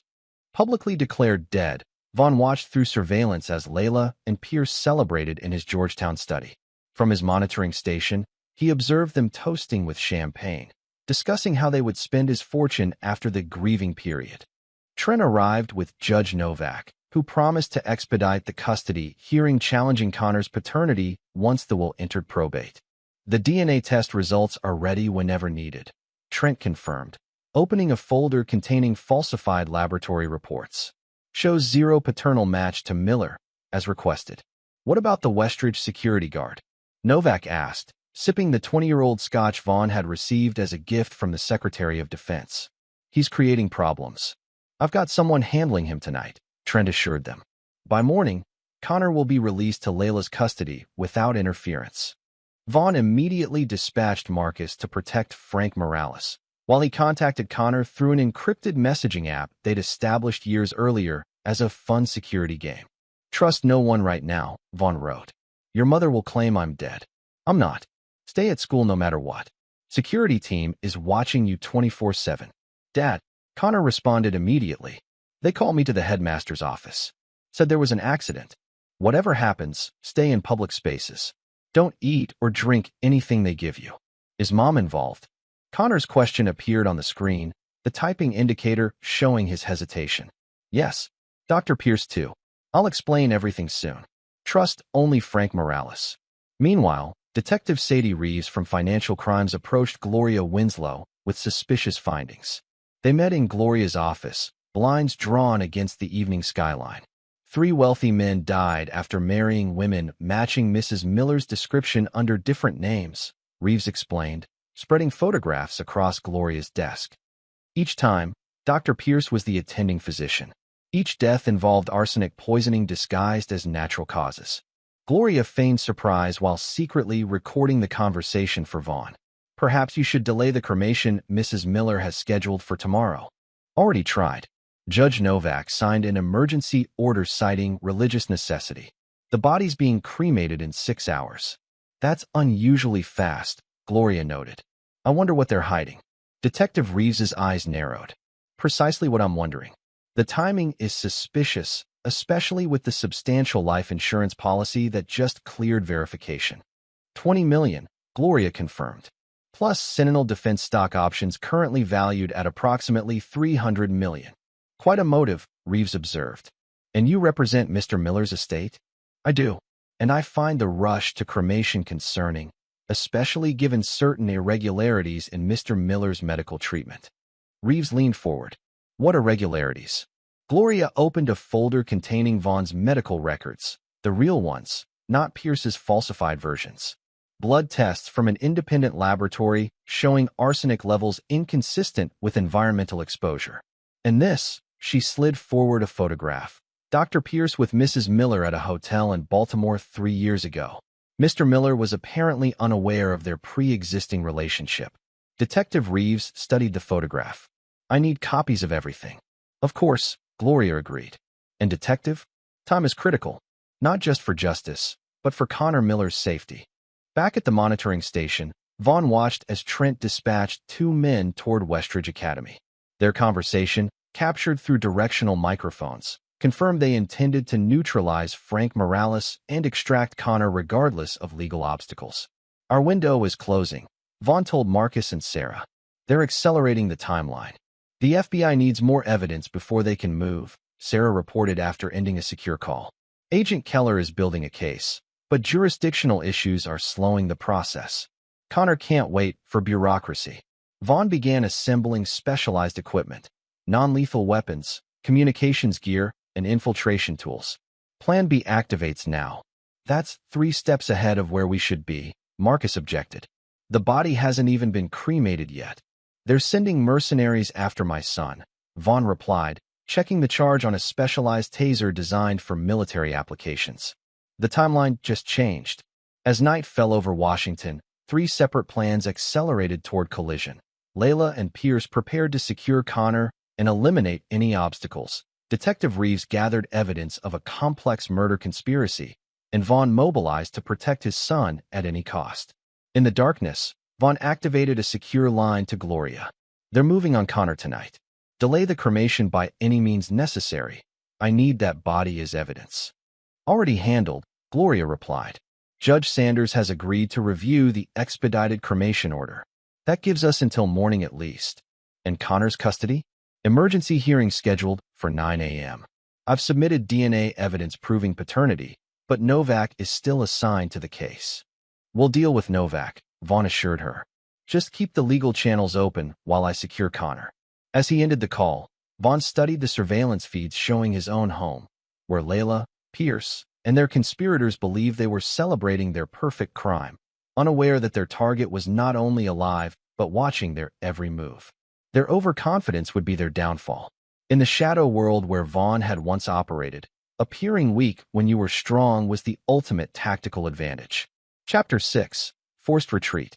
Vaughn's careful planning unraveled when Layla accelerated the timeline beyond what even he had anticipated. Through Judge Novak, she obtained an emergency custody order for Connor, citing acute psychological distress requiring immediate maternal care following his father's death. This is highly irregular, Headmaster Phillips protested when Layla arrived at Westridge Academy, flanked by 2 men identifying themselves as family court officers. We have strict protocols regarding student release, especially given Mr. Miller's recent instructions, which no longer apply, Layla replied, her grief performance replaced by cold efficiency as she presented the court order bearing Novak's signature. My son needs to be with his mother during this tragedy. Frank Morales intervened, his military bearing unchanged by his civilian security uniform. I'll need to verify this documentation, ma'am. Perhaps you could wait in the administration building while I make some calls. That won't be necessary, said the taller of the 2 men accompanying Layla. He produced a badge identifying himself as a federal marshal. This order has been validated by the court. Interference constitutes obstruction of justice. When Frank hesitated, reaching for his phone, the second man moved with unexpected speed, driving a concealed stun gun into the security chief's ribs. As Frank collapsed, the first man produced a syringe. What are you doing? Phillips demanded, backing away from the violence. Ensuring compliance, the man replied calmly, injecting Frank with a sedative before turning to the headmaster. Now, where is Connor Miller? Across campus, Connor received Vaughn's warning and immediately sought public spaces, joining a group of students in the library. When his name was called over the intercom, he ignored it, moving deeper into the stacks where the library security camera offered protection through visibility. Using the encrypted messaging app, he updated his father. "They're looking for me. Announcements calling me to the office." "Stay visible," Vaughn replied. "Help is coming. Remember our panic phrase, if anyone approaches." At Westridge, Frank Morales regained consciousness in the security office, his head pounding from the fall. He immediately accessed the emergency protocol Vaughn had established, activating a silent alarm to Marcus's team positioned near campus. "We've lost visual on Connor," Marcus reported to Vaughn, nursing a bruised jaw after attempting to intercept Layla's team at the campus entrance. "They're searching the buildings systematically. The marshals are professionals, military-trained, not actual law enforcement. Track Layla," Vaughn instructed, monitoring the feeds from his command center. "The device in her necklace should show her location." "Signal shows they're heading toward Pierce's lake house upstate," Sarah reported, triangulating the tracking data. "Approximately 90 minutes from Westridge." "They don't have Connor yet," Vaughn realized. "They're preparing a secure location first while their team continues searching." Simultaneously, Gloria called with worse news. "They've frozen all your accounts with emergency court orders claiming probate necessities. And they've scheduled cremation for tomorrow morning to destroy evidence. Can you delay it? I've filed emergency motions, but Novak's blocking everything. And there's more. Pierce has filed for emergency guardianship of Connor, claiming psychological evaluation shows the boy is traumatized and needs immediate psychiatric care. If granted, they could essentially medicate him into compliance." Vaughn felt cold fury building. "Where's the hearing?" "That's the problem. It's in chambers. Private hearing with only Judge Novak present. Scheduled for 8 a.m. tomorrow. Send everything you have to Detective Reeves," Vaughn instructed. "And contact Judge Sanders directly. Tell him this involves judicial misconduct by Novak." At Westridge, Connor managed to evade capture for nearly 2 hours by moving between public spaces, the library, the dining hall, the main quad, always surrounded by other students or faculty. But as evening approached, the search intensified. "Connor Miller," a voice called as he exited the science building. One of the men posing as a marshal approached, his smile professionally reassuring. "Your mother's worried about you. She's waiting at the administration building." "Orange elephants fly backwards," Connor replied, the nonsensical phrase the panic signal he and his father had established years ago. The man's expression hardened slightly. "I understand this is difficult, but you need to come with me now." Connor bolted, sprinting across the quad toward the athletic fields where an evening lacrosse practice offered witnesses and safety in numbers. The man pursued, speaking urgently into a concealed microphone. At the lake house, Pierce prepared a room for Connor's arrival, arranging sedatives and restraints with clinical detachment. "Once we have him here, the psychiatric evaluation will proceed without interference," he explained to Layla. "Judge Novak has already agreed to approve commitment to Riverside Psychiatric based on my diagnosis." "How long until we secure the inheritance?" Layla asked, her mask of maternal concern completely abandoned in private. 4 weeks for probate with Novak expediting the process. Once Connor is declared mentally incompetent with a diagnosis of hereditary psychosis, conveniently matching his father's paranoid delusions, you'll have complete control of the estate as his guardian. Layla smiled, pouring herself a glass of champagne. 15 years in foster care made Vaughn so desperate for family that he never questioned anything. "Not my background, not your qualifications, nothing." His weakness was always his sentimentality, Pierce agreed. "The same reason we need to secure the boy." Vaughn made him the primary beneficiary of everything. At the monitoring station, Vaughn watched this exchange with cold rage. "They don't have Connor yet," he told Marcus over the secure line. "But they're preparing the lake house for his arrival. My team has intercepted their mercenaries at Westridge," Marcus reported. "Connor is secure with us, but campus security called local police. We need to move quickly. Bring him to Extraction Point Alpha," Vaughn instructed. "I'll meet you there in 30 minutes. Before Vaughn could depart, his tactical planning was disrupted when the monitoring system detected multiple vehicles approaching the farmhouse, serving as their command center. Thermal imaging showed 8 figures advancing through the surrounding woods, a professional tactical team with military-grade equipment. "They found us," Sarah announced, initiating emergency protocols. "Perimeter breach in approximately 3 minutes." "How?" Vaughn demanded, already gathering essential evidence and equipment. "Facial recognition," Sarah suggested, pointing to a security camera playback showing Marcus purchasing supplies at a nearby gas station. Or they traced Connor's encrypted device. "They're better connected than we thought." Vaughn's safe house was compromised when Trent's hired mercenaries breached the perimeter. The ensuing firefight left Marcus wounded and Vaughn barely escaping with essential evidence. "They're better connected than we anticipated," Vaughn admitted, treating Marcus's shoulder wound in an abandoned hunting cabin 10 miles from their compromised location. "Pierce must have other wealthy accomplices protecting their operation." "They wanted me alive," Marcus noted grimly, wincing as Vaughn bandaged his wound. "Their orders were to capture, not kill. They want to know who else is involved." Sarah Mason called with disturbing news. "They've locked down Sentinel Defense. The board received documents showing you transferred controlling interest to Layla 3 months ago. The signatures look legitimate." "Forgeries," Vaughn muttered, "using samples from my contract signatures." "There's worse news. They're selling classified project data to foreign interests. I've tracked 3 data transfers to known shell companies for Chinese military contractors." "This isn't just about my money," Vaughn realized. "They're selling national security assets." Sarah's voice lowered. "I've initiated black protocols on the secure servers. If they attempt to access the classified databases, the system will corrupt the data while appearing to function normally. But that's temporary at best." Detective Reeves, following her instincts despite pressure from her superiors to drop the case, discovered the body at the morgue wasn't Vaughn Miller. Before she could act on this information, she was placed on administrative leave, her evidence confiscated. Determined, Detective Reeves contacted Gloria Winslow directly, meeting in an underground parking garage reminiscent of historical whistleblower encounters. "I know Miller's alive," Reeves stated without preamble. "And I know what Pierce and his sister are doing. This isn't their first victim, it's just the first one who fought back." "If hypothetically Miller were alive," Gloria responded carefully, "what would you need to take down the entire operation?" "Evidence connecting Pierce to the previous victims. Proof of identity fraud. Financial transactions showing the pattern." "I might know someone who can help with that," Gloria said, glancing at her secure phone with Vaughn's latest encrypted message. At Pierce's lake house, Connor was finally brought in, his resistance evident in his disheveled appearance and the bruise forming on his cheek. Despite Layla's attempts to convince him Vaughn was never his biological father, Connor remained defiant.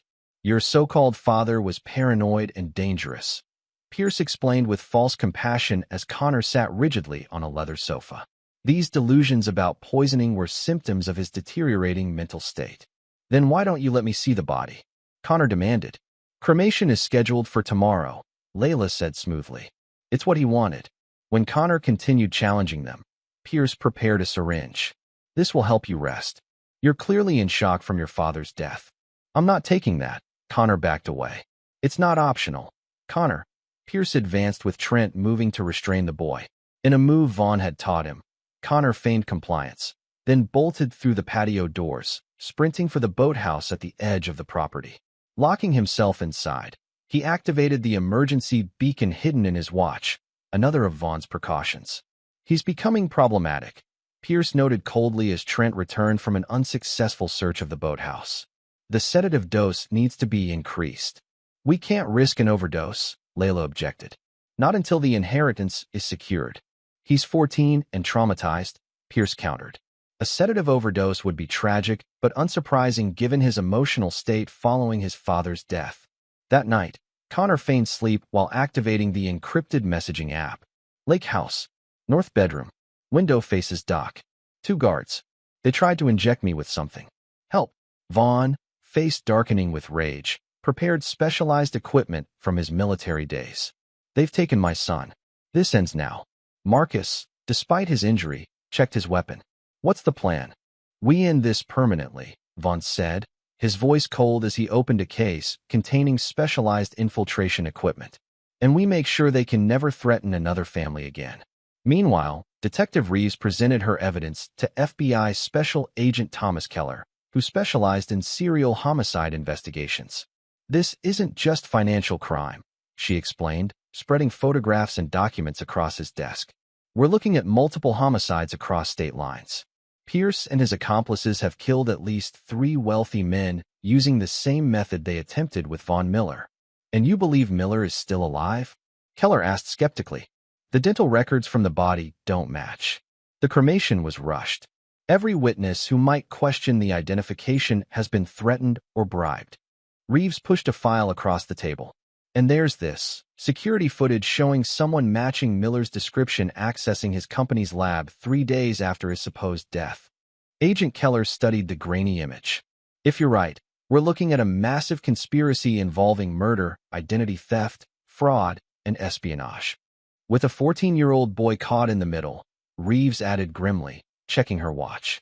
And we have less than 6 hours before they destroy the body that could prove it all. As dawn approached, Vaughn prepared to infiltrate Pierce's lake house from the water. Years of Delta Force operations had taught him how to approach an enemy that believed they had already won. His expression was calm but determined as he checked his equipment one final time. You're going in alone? Sarah asked, concern evident in her voice. One man has advantages a team doesn't, Vaughn replied, his focus absolute. And they're not expecting a ghost. The rising sun painted the horizon crimson as Vaughn loaded his equipment into a small boat. If I'm not back with Connor by noon, deliver the evidence package to Agent Keller and activate Contingency Protocol Echo. Sarah nodded, understanding the implications. What about Layla and Pierce? They wanted to play with death, Vaughn said, his voice cold with purpose. It's time they met it face to face. Chapter 7. Lethal Precision. Under cover of darkness, Von Miller approached Pierce's lake house from the water. The property stood isolated on a wooded peninsula, its location chosen for privacy rather than defense, a critical oversight Vaughn intended to exploit. He guided the boat with practiced silence, the electric outboard motor barely disturbing the water's surface as he navigated toward the private dock. Through night vision goggles, he studied the property's layout. The main house stood 300 yards from the shoreline, its windows glowing with warm light that belied the darkness within. A boathouse hugged the water's edge, its weathered structure offering perfect concealment for his approach. Vaughn had memorized the property blueprints, identifying blind spots in the security system through codes extracted from Pierce's phone metadata. What appeared to be comprehensive protection, motion sensors, cameras, alarm contacts, contained deliberate vulnerabilities that allowed Pierce to move drugs and evidence without detection. Now those same gaps would permit Vaughn's infiltration. He secured the boat beneath the dock and removed his equipment with practiced efficiency. Years of Delta Force operations had honed his movements to minimal necessity. No wasted motion, no unnecessary sound. He applied camouflage to his face with quick strokes, the familiar ritual centering him for what lay ahead. Through thermal imaging, he identified 5 individuals inside the house, Layla and Pierce in the master bedroom, their heat signatures distinct and separated, Trent in the guest room, and 2 guards patrolling the main floor. Connor's heat signature showed him awake in the north bedroom, though lying still enough to appear asleep to casual observation. Vaughn moved along the tree line, using natural cover to approach the house from its southern exposure where fewer windows faced the forest. The property's security system would automatically log any deactivation, so instead of disabling it, he used Pierce's own access codes to create a maintenance loop in the cameras covering his approach path. The first guard appeared in Vaughn's infrared sight, a burly figure holding a pistol too casually for a professional. A hired thug rather than trained security. The man patrolled the perimeter with predictable timing, checking his watch repeatedly, bored and inattentive. When the guard rounded the corner, Vaughn struck. A hand clamped over the man's mouth, while a pressure point technique rendered him unconscious without injury. Vaughn secured him with zip ties, then planted a small device in the guard's pocket, a USB drive containing falsified evidence linking him to previous murders. Insurance, should anything go wrong. The second guard proved equally susceptible. Distracted by his phone, he never sensed Vaughn's approach until a chokehold cut off his carotid blood flow. Within seconds, he collapsed without a sound. Vaughn secured him in the tool shed, using the guard's own restraints against him. With the external threats neutralized, Vaughn accessed the house through the mudroom door using the keypad code extracted from Pierce's metadata. Inside, the house stood quiet except for classical music playing softly from hidden speakers, Chopin's nocturnes, the same music Pierce had played in his office while discussing Vaughn's treatment. Moving through the darkened kitchen, Vaughn paused as a figure entered from the hallway. Trent Baxter stood at the counter, carefully measuring white powder into a glass of water. The intended destination was obvious, Connor's room. "That better not be what I think it is," Vaughn whispered, pressing a knife against Trent's kidney. Trent froze, the measuring spoon hovering above the glass. His face drained of color as he turned slightly, enough to see Vaughn's camouflaged face in the dim light. "You're dead. Not even close. But you will be if that's meant for my son." "It's just a mild sedative," Trent whispered, his voice cracking. "Pierce's orders." The kid was resistant to the injections. "Put it down." Slowly, Trent complied, placing the spoon beside the glass with trembling hands. "Where's my son?" Vaughn pressed the knife slightly harder, enough for Trent to feel its potential. "North bedroom. Second floor. They've got him locked in, but he's unharmed. They need him alive until the custody transfer." Vaughn forced Trent to his knees, securing his wrists with zip ties before applying a sedative patch to his neck, one of Pierce's own medical supplies, fitting justice. Within seconds, Trent slumped unconscious. After securing Trent, Vaughn planted surveillance devices throughout the house, capturing incriminating conversations between the still-sleeping Layla and Pierce as they discussed their next targets and the disposal of Connor once they secured Vaughn's assets. "The Stevens acquisition looks promising," Pierce said, his voice carrying from the master bedroom. "Widower, 2 children from previous marriage, estimated net worth $80 million. 2 children complicates things," Layla replied, her voice lacking any trace of the warmth she'd feigned during their marriage. "We'd need Trent to handle the custody interference again, or we accelerate the timeline. With Miller's resources, we could expand operations considerably. International targets offer fewer complications." Vaughn continued his search, locating Pierce's home office adjacent to the master bedroom. The room contained expensive medical journals arranged for display rather than use, credentials framed on walls, and a mahogany desk with a single computer. Behind a reproduction Monet, Vaughn discovered a hidden wall safe. Using specialized equipment, he bypassed the electronic lock, revealing a cache of incriminating evidence. Medical records of past victims, identity documents for multiple aliases, offshore account information, and detailed plans for assuming control of Sentinel Defense's classified technologies. Most disturbing was a file labeled Connor Contingency, containing plans to commit the boy to a psychiatric facility under Pierce's care if he continued resisting, and eventually staging an unfortunate accident once the inheritance was secured. The file included forged psychological evaluations, backdated therapy sessions, and prescription records for medications Connor had never taken. Vaughn photographed each document, uploading them to a secure server accessible to both Gloria and Detective Reeves. The evidence was damning, not just of murder and fraud, but of a systematic operation targeting wealthy individuals across multiple states. A notation in Pierce's calendar drew Vaughn's attention. A scheduled meeting with a Chinese technology broker identified only as Zhao for the transfer of the Sentinel Defense encryption protocols. National security implications extended far beyond personal revenge. This wasn't merely about Vaughn's money. It was about selling America's military secrets. Moving to the boathouse, Vaughn accessed Pierce's second hidden office, a workspace designed for activities that couldn't risk discovery at his medical practice. Here, he found a laboratory set up for preparing undetectable toxins, correspondence with foreign military officials regarding classified defense technologies, and comprehensive dossiers on potential future targets. A laptop contained emails between Pierce and foreign military contacts, negotiating prices for Sentinel Defense's prototype drone encryption system, technology that could compromise U.S. field operations if acquired by hostile nations. Vaughn copied the files, adding them to the evidence being compiled for federal authorities. As he worked, Vaughn monitored Connor's room through a small camera he'd placed in the air vent. His son sat awake despite the late hour, staring at the door with determined vigilance. The boy had positioned furniture against the door, a basic barricade technique Vaughn had taught him during their security games years earlier. Meanwhile, Gloria met with Judge Sanders, who outranked Novak in the judicial hierarchy. She presented evidence of Novak's corruption, including offshore payments coinciding with suspicious custody rulings. "I want an emergency injunction against all orders issued by Judge Novak in the Miller case," Gloria demanded, pushing a thick folder across the desk, "and a warrant for exhumation and toxicology screening." Sanders, a man whose silver hair matched his sterling reputation for judicial propriety, reviewed the documents with increasing concern. "These are serious allegations against a sitting judge. They're about to sell classified military technology to foreign interests," Gloria countered. "And they've murdered at least 3 other men using the same method. The evidence is comprehensive." Judge Sanders studied the financial records showing payments to Novak from shell companies linked to Trent Baxter, then reached for his phone.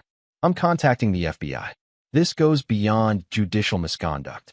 Detective Reeves, though suspended, delivered her case files to FBI Special Agent Thomas Keller, who specialized in serial homicide investigations.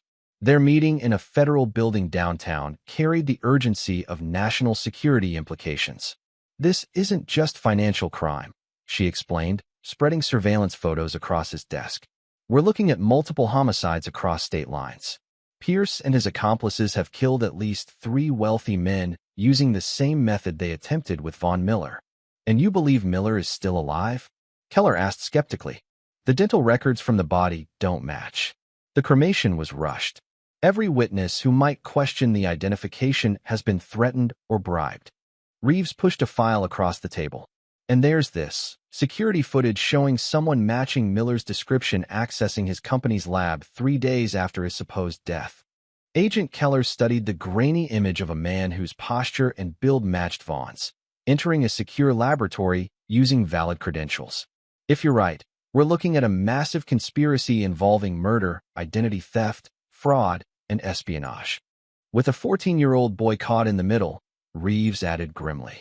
Back at the lake house, Vaughn activated a specialized device that jammed all outgoing communications, isolating the property completely. He then systematically photographed and documented all evidence before uploading it to the secure server. With the ground floor secured, Vaughn moved silently up the stairs toward Connor's room. The house remained quiet, Pierce and Layla still asleep, unaware that their security had been compromised. The lock on Connor's door yielded easily to specialized tools. Vaughn eased the door open, finding Connor alert and ready with an improvised weapon, a table lamp gripped like a club. "Dad?" he whispered in disbelief. "I promised I'd always protect you," Vaughn said softly. "No matter what. They said you were dead. They tried their best." Vaughn handed him a small device. "Put this in your pocket. It's a tracker. No matter what happens next, don't react when you see me. Follow my lead." Connor nodded solemnly. "They've been talking about sending me away to some facility. Pierce keeps wanting to give me injections." "That's not happening," Vaughn promised, his expression hardening. "I need you to be brave for a little longer. When the time comes, run toward the blue flashing lights. Don't look back." After ensuring Connor understood the plan, Vaughn returned to his surveillance position. Outside, the first hint of dawn touched the eastern sky. The final act would begin with the rising sun. Chapter 8. Forced Confrontation. At sunrise, Layla entered Connor's room with a cheerful facade that didn't reach her eyes. Her silk robe swished against the doorframe as she switched on the lights with theatrical brightness. "Time for breakfast, sweetheart. Dr. Pierce made your favorite waffles." Connor followed her downstairs, maintaining the composure Vaughn had instructed. In the kitchen, Pierce stood at the counter arranging food on plates, his movements precise as he added blueberries in a perfect circle. His smile faltered when he glanced toward the patio doors, noting the absence of the guards who should have been visible on patrol. "Where's Trent?" Layla asked, pulling orange juice from the refrigerator. "Probably still sleeping," Pierce responded, though his eyes darted nervously toward the windows. "He was up late making arrangements for tomorrow's transfer." Connor sat at the table, his posture deliberately subdued as he observed their increasing anxiety. When Pierce placed a plate in front of him, Connor stared at the food without touching it. "You need to eat," Pierce insisted, his professional demeanor slipping slightly. "You'll need your strength for the journey." "Journey?" Connor asked cautiously. "We've arranged for you to visit a special facility," Layla explained, her voice carrying the smooth practice of rehearsed lines. Just for a few weeks. To help you process your grief. You mean lock me away so you can steal my father's money? Connor replied, pushing the plate away. I'm not hungry. Pierce's expression tightened. Your emotional response is understandable but misguided. The toxicology reports clearly showed your father suffered from paranoid delusions caused by environmental poisoning. We're concerned you might be exhibiting similar symptoms. Then show me the reports, Connor challenged, remembering his father's instructions to stall for time. Before Pierce could respond, the distinctive wail of sirens pierced the morning silence. Through the windows, red and blue lights flashed at the end of the driveway. What's happening? Layla demanded, mask slipping as panic set in. Agent Keller's voice boomed through a megaphone. FBI, we have a warrant for the arrest of Warren Pierce and Layla Miller. Come out with your hands up. Pierce lunged for a hidden drawer beneath the kitchen counter, extracting a handgun. In one fluid motion, he grabbed Connor, pressing a syringe to his neck. Nobody's going anywhere. Tell them we have a hostage. You're hurting me, Connor said calmly, playing his role perfectly while positioning himself according to Vaughn's instructions. Shut up, Pierce hissed, dragging Connor toward the back door. The boat's our only chance now.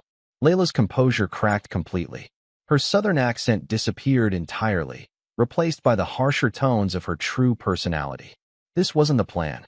You said it would look natural. Now we're facing federal charges. Shut up, Pierce shouted. If they have enough for arrest warrants, someone talked. It's time for our contingency plan. You mean my son? Vaughn's voice came from the hallway as he stepped into view, aiming a pistol. I don't think so. Pierce's face contorted in disbelief. Impossible. I watched you die. Yet here I stand. Vaughn's voice remained unervingly calm. Release my son, Warren, or I'll show you exactly why my military file remains sealed. Stay back. Pierce pressed the needle closer to Connor's neck. One more step, and I inject him. You've got it backward, Doctor, Vaughn responded, nodding slightly to Connor. Understanding the signal, Connor executed the defensive move Vaughn had taught him years ago, dropping his weight suddenly while twisting, breaking Pierce's grip and rolling clear. Before Pierce could react, Vaughn fired with perfect accuracy, the bullet striking Pierce's shoulder, incapacitating him without killing. Layla lunged for the fallen syringe, but Detective Reeves appeared in the doorway, weapon drawn. Don't even think about it, Elaine Pittman. That's your real name, isn't it? As federal agents breached the house, Vaughn embraced Connor. It's over. You're safe now. Agent Keller approached with Detective Reeves. Mr. Miller, we have quite a few questions about how you're standing here when we have a death certificate with your name on it. I imagine you do, Vaughn replied. But first, I believe you'll find Trent Baxter in the boathouse with extensive evidence of their previous victims. And these, Vaughn handed Keller a flash drive. Records of their attempts to sell classified defense technology to foreign interests. I believe that falls under your jurisdiction as well. FBI agents secured the scene, medics attended to Pierce's wound, and Connor remained glued to his father's side, unwilling to let him out of sight. Layla was handcuffed and led toward the waiting vehicles, her clothes absurdly inappropriate for the steel bracelets around her wrists. As agents secured Pierce and Layla lashed out at Vaughn. You think you've won? You're nothing. A foster kid playing pretend as a big corporate success. Connor deserves better than you.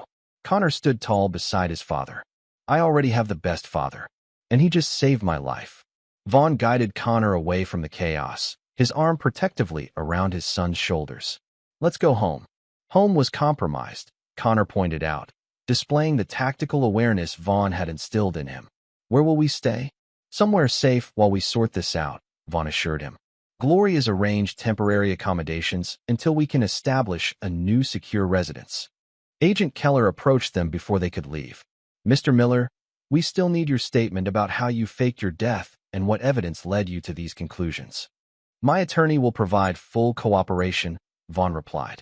But my son needs medical attention and rest first. Dad, I'm fine, Connor protested.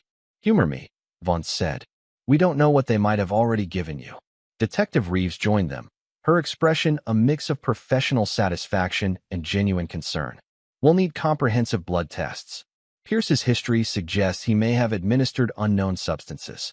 Already arranged, Vaughn confirmed. Dr. Alan Mercer is expecting us at his laboratory. As they prepared to depart, Sarah Mason arrived with Marcus, who was still recovering from his shoulder wound but insisted on being present for the operation's conclusion. Sentinel defense is secure, Sarah reported. I've initiated emergency protocols to lock down all classified projects until we can assess what information they may have compromised. And the board? Vaughn asked. Shocked to discover you're alive, but relieved. The stock dropped 20% after news of your death. It should recover once we issue a statement explaining the circumstances. Marcus approached Connor with a slight grin. You executed that defensive maneuver perfectly. Your dad teach you that? Connor nodded, some of the tension leaving his shoulders. He called it the Belgrade slip. Said it saved his life once. Twice now, Marcus corrected, exchanging a meaningful look with Vaughn. As they left the property, Vaughn glanced back at Pierce being loaded into an ambulance under armed guard. Their eyes met briefly, Pierce's filled with hatred and fear, Vaughn's with the cold certainty of justice served. Is it really over? Connor asked quietly as they drove away from the lake house. The immediate danger is, Vaughn replied honestly. The legal process will take longer. There will be questions, investigations, trials. Will I have to testify? Possibly. But Gloria will ensure your involvement is minimized. Connor fell silent for several minutes, processing everything that had happened. Finally, he asked the question Vaughn had been expecting. Did you know? About Mom, I mean. Before all this. Vaughn chose his words carefully. I suspected something was wrong with my health. The connection to her came later. She wasn't even my real mother, was she? Connor's voice cracked slightly. Biology doesn't make a parent, Vaughn said firmly. Her choices do. And those choices revealed who she truly was. The car fell silent again as they continued toward Washington, where the next phase would begin, the complex process of rebuilding their lives while ensuring justice was served. Vaughn knew from experience that surviving the immediate threat was often easier than navigating the aftermath. But as he glanced at his son beside him, Vaughn felt something he hadn't experienced since before the poisoning began: hope. They had survived the worst together. Whatever came next, they would face it the same way. Chapter 9. Calculated Justice. 6 months later, the courtroom fell silent as Judge Sanders delivered the verdict. Reporters filled the back rows, pencils poised to capture the conclusion of what the Washington Post had dubbed the poison conspiracy, a case that had captivated the public with its combination of attempted murder, identity theft, and espionage. Dr. Warren Pierce received multiple life sentences without parole for first-degree murder, attempted murder, fraud, conspiracy, and espionage. The evidence Vaughn had gathered proved decisive, connecting Pierce to the deaths of 3 previous victims through DNA evidence, financial records, and his own meticulous notes. Layla Miller, now confirmed as Elaine Pittman through DNA testing, received 40 years for her role as accomplice and conspirator in multiple homicides. Her composed facade had finally crumbled during cross-examination when Gloria Winslow presented evidence of the real Layla Morgan's disappearance 15 years earlier. Trent Baxter, in exchange for testimony against his co-conspirators, received 15 years with possibility of parole after 10. His cooperation had proved invaluable in mapping the entire network of accomplices, including medical examiners, court clerks, and financial advisors who had facilitated previous murders. Judge Novak, caught in the expanding investigation, faced his own trial for judicial misconduct, bribery, and conspiracy, his legal career and reputation destroyed by evidence of 23 instances where he had ruled in favor of parties who made payments to his offshore accounts. Outside the courthouse, reporters swarmed Vaughn and Connor.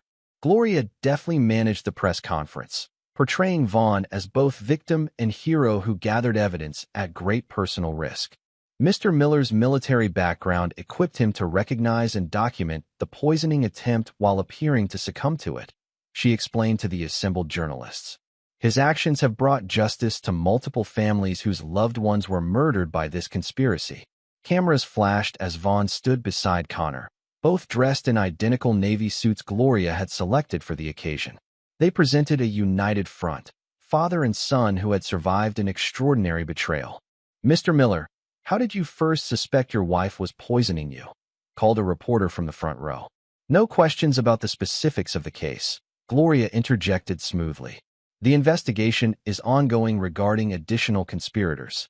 After the press conference, Detective Reeves, now promoted to a special FBI task force investigating similar cases nationwide, approached Vaughn in the courthouse corridor.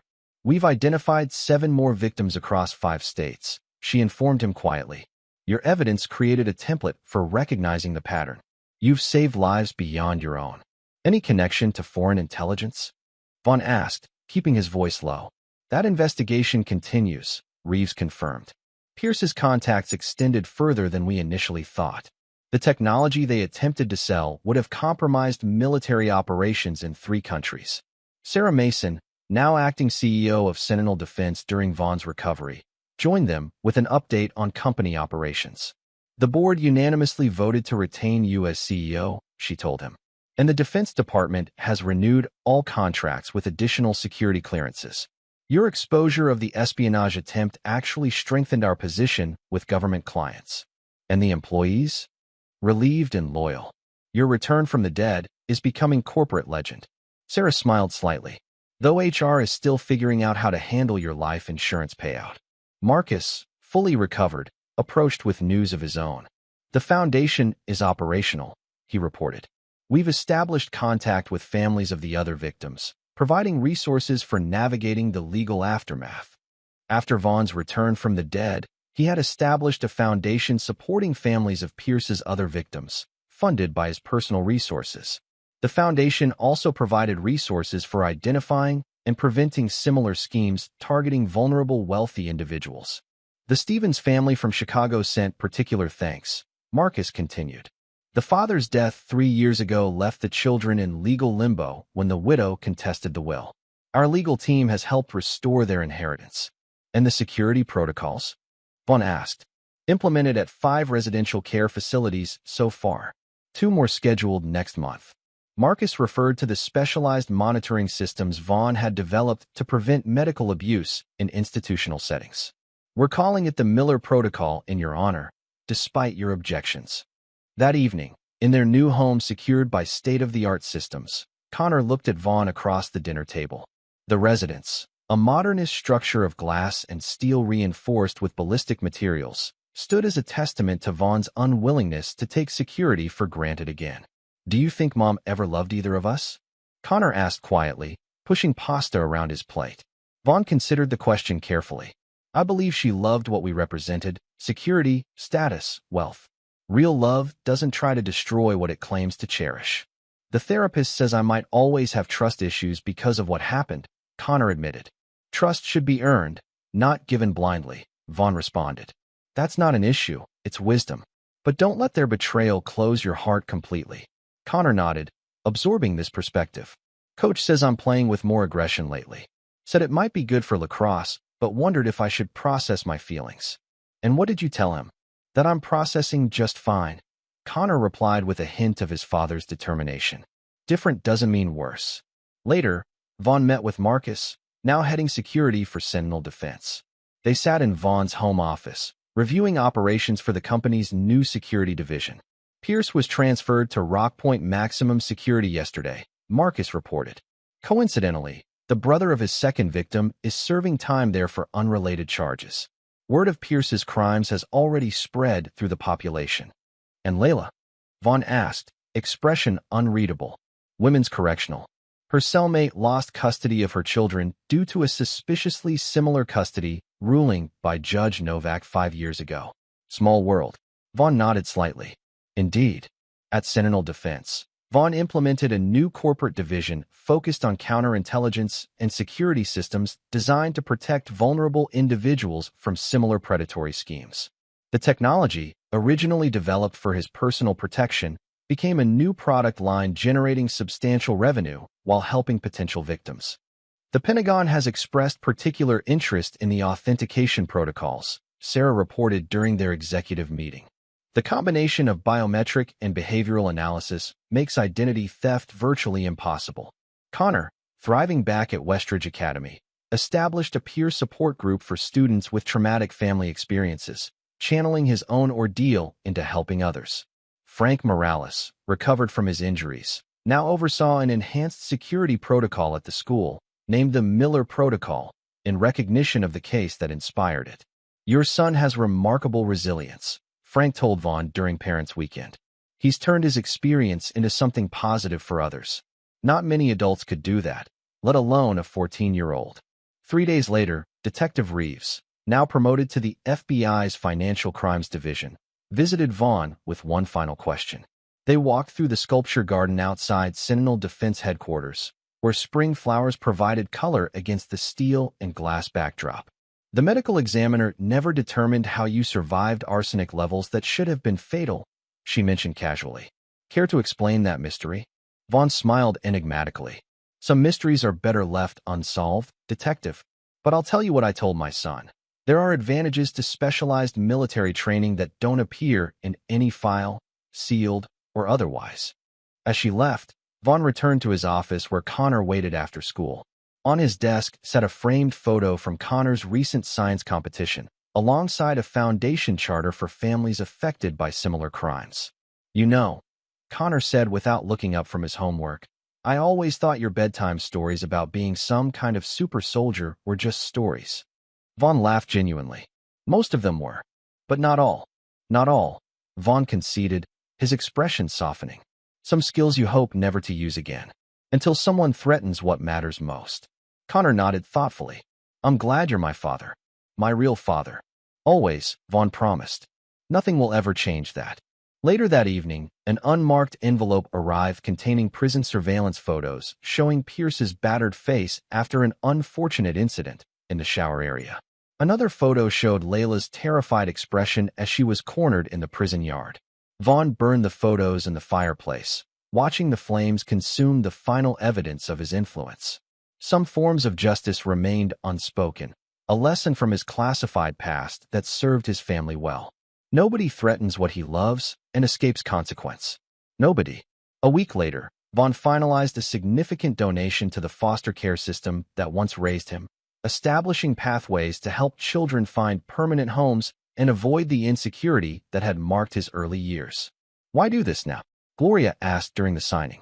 Because sometimes the best revenge isn't just defeating your enemies, Vaughn replied, watching Connor mentor a younger student through the window.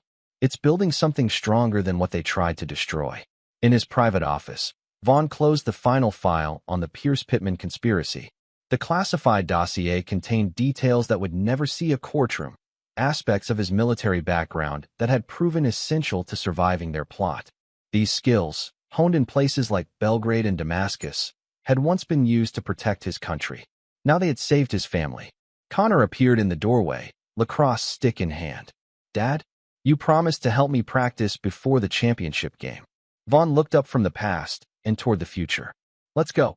As they walked toward the home field Vaughn had built behind their new house, Connor asked the question that had lingered between them. Will we ever talk about what really happened? The parts that didn't make it into the official reports. Vaughn considered his son's maturity, so accelerated by recent events. Someday, when you're older, some truths are burdens that require preparation. Connor nodded, accepting this answer. Fair enough, but promise me one thing. What's that? When you do tell me, don't leave anything out, no matter how dark it gets. Vaughn studied his son's face, recognizing the unflinching courage that mirrored his own. I promise. The full truth, when the time comes. They continued toward the field, father and son bound by more than biology, connected by survival, secrets, and the unbreakable bond forged in the crucible of betrayal. They had emerged stronger, wiser, and more vigilant.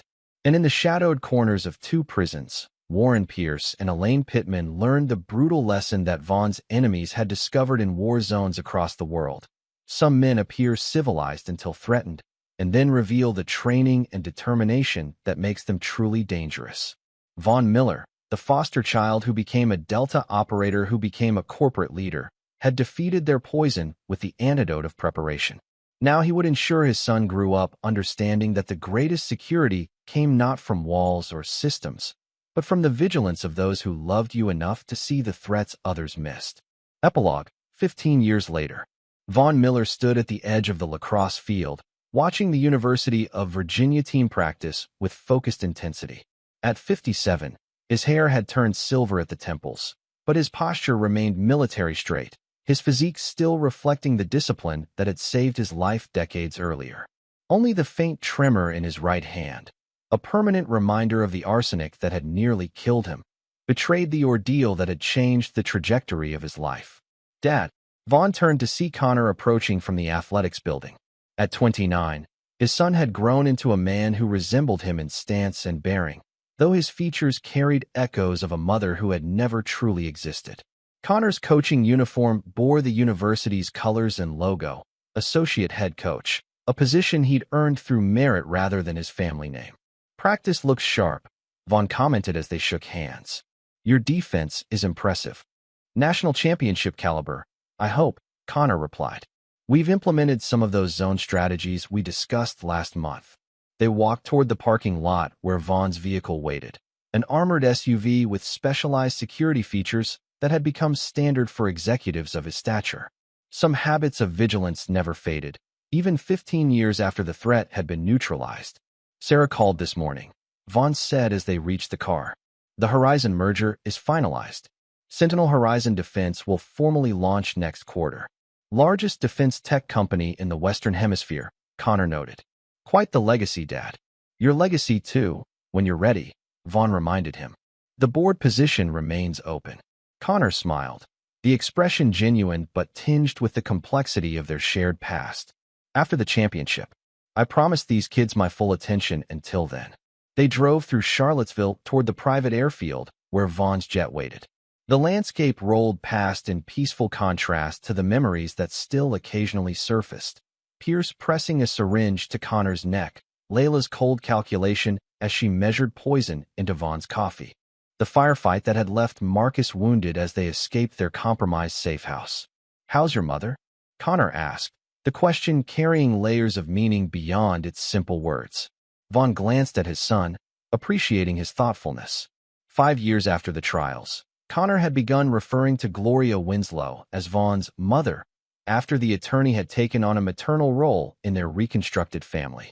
The woman who had been Vaughn's lawyer had become much more, a trusted confidant, partner, and eventually wife. "Terrorizing the Supreme Court this week," Vaughn replied with a smile. "Her arguments in the Parker case have made quite the impression."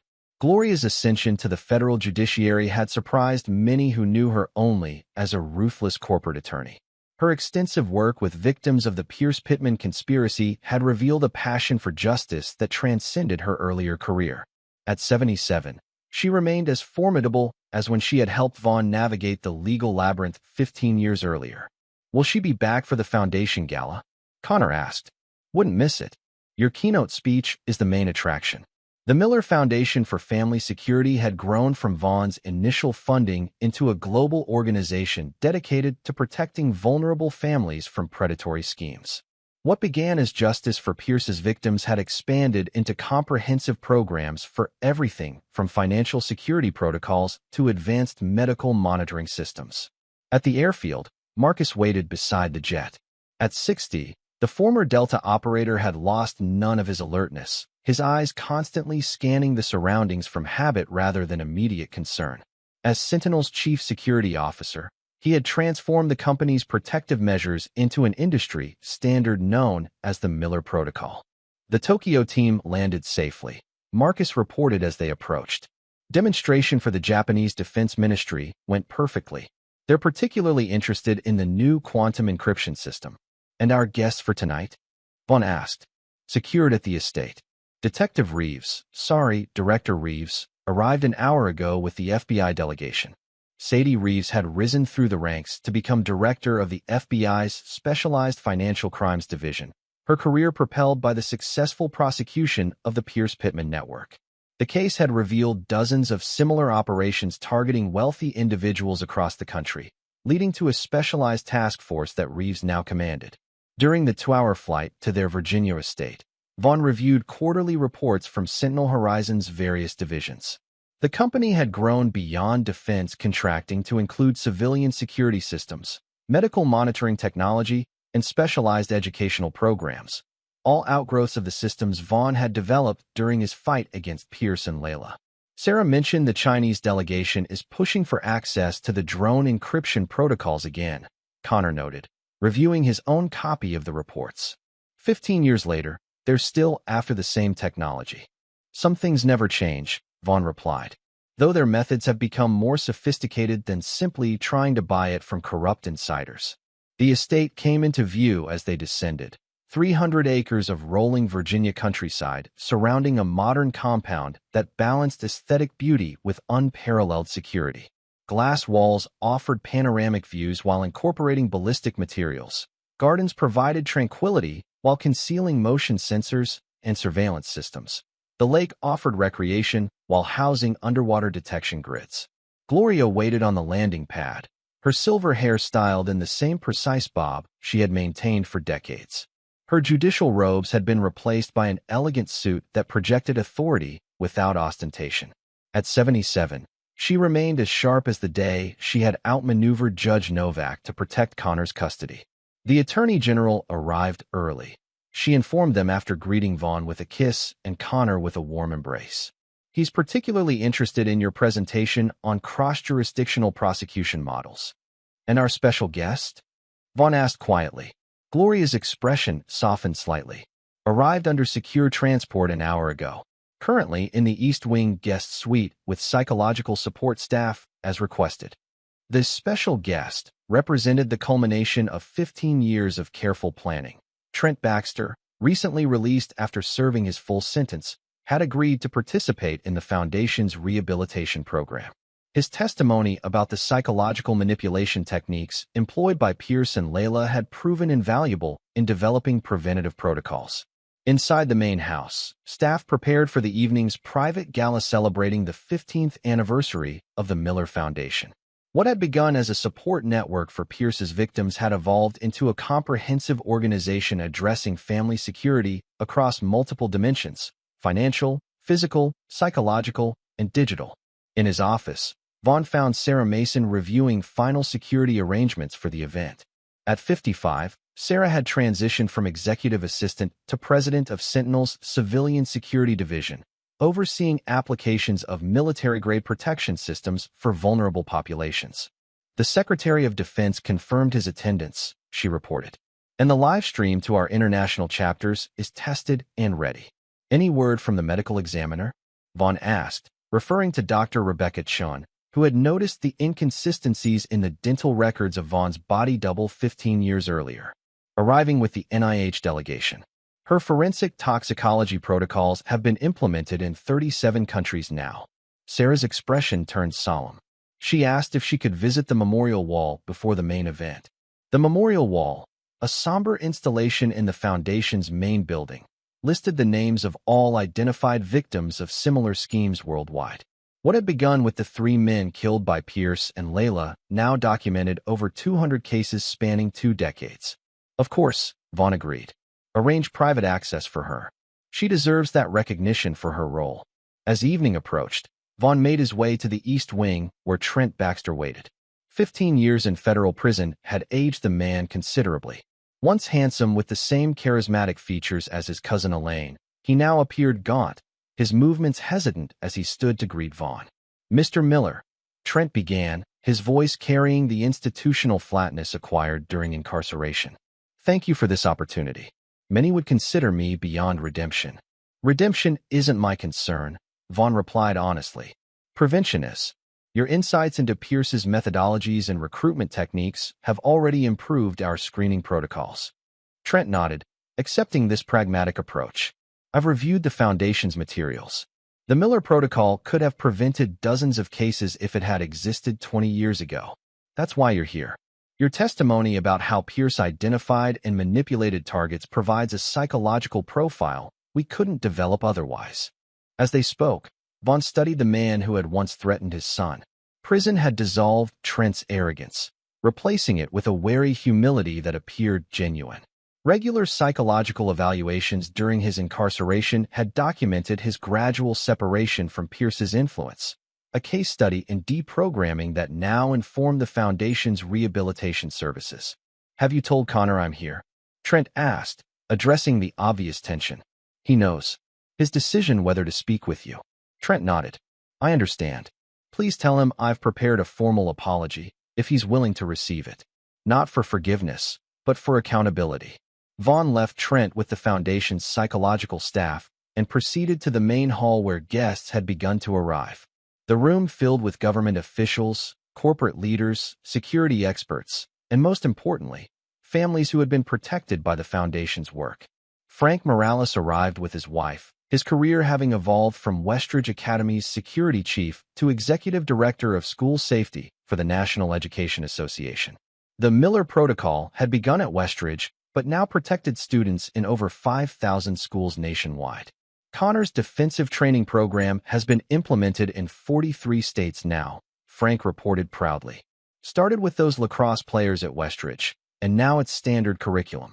The program Frank referenced, Practical Defense for Young Adults, had grown from Connor's peer support group into a comprehensive system teaching teenagers to recognize and respond to potential threats. What began as Connor processing his own trauma had developed into a nationally recognized safety curriculum. Director Reeves arrived with her FBI team, her career having blossomed from the case that once nearly cost her job. The Financial Predation Task Force she commanded had become a model for specialized law enforcement, with Miller Protocol methodologies incorporated into standard FBI training. Our behavioral analysis team completed the Pierce-Pittman study, she informed Vaughn during their private conversation. 15 years of prison interviews with your former wife and her brother have yielded a comprehensive psychological profile. Any surprises? Vaughn asked. One significant finding. Their father appears to have been running similar schemes in Europe during the 1980s. We've connected him to at least 7 suspicious deaths of wealthy widows in Switzerland and Austria. This new information confirmed Vaughn's long-held suspicion that the siblings' operation had deeper roots than initially discovered. The intergenerational pattern explained their sophisticated methodology and comfort with extreme measures. We've also completed the final interviews with Pierce, Reeves continued, her expression grave. His terminal diagnosis has made him more forthcoming, though not remorseful. Warren Pierce's pancreatic cancer diagnosis 6 months earlier had created an unexpected opportunity for investigators. Facing death, he had begun revealing operational details previously withheld, though his fundamental sociopathy remained unchanged. And Elaine? Vaughn asked, still unable to use the name Layla for the woman who had shared his bed while plotting his death. Maintaining her isolation.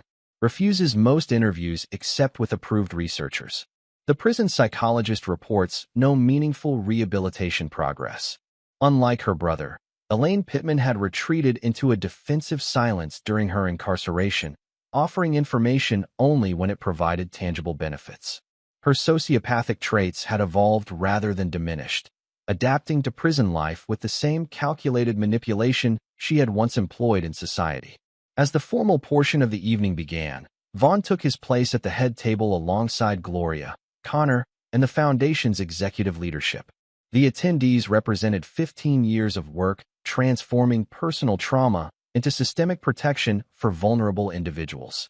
Connor's keynote speech captured the essence of their journey, balancing personal experience with professional insight. 15 years ago, my father and I discovered that the greatest threats often hide behind the faces we trust most. What could have destroyed us instead became the catalyst for systems that now protect thousands of families worldwide. The Miller Protocol began as one man's fight to protect his son. Today, it represents our collective commitment to ensuring no child or family faces such betrayal without defense. As Connor spoke, Vaughn reflected on their parallel journeys from victims to advocates. His son had transformed from a frightened 14-year-old into a man who channeled his experience into protecting others, first through peer support, then through educational programs, and now through his leadership role in the Foundation.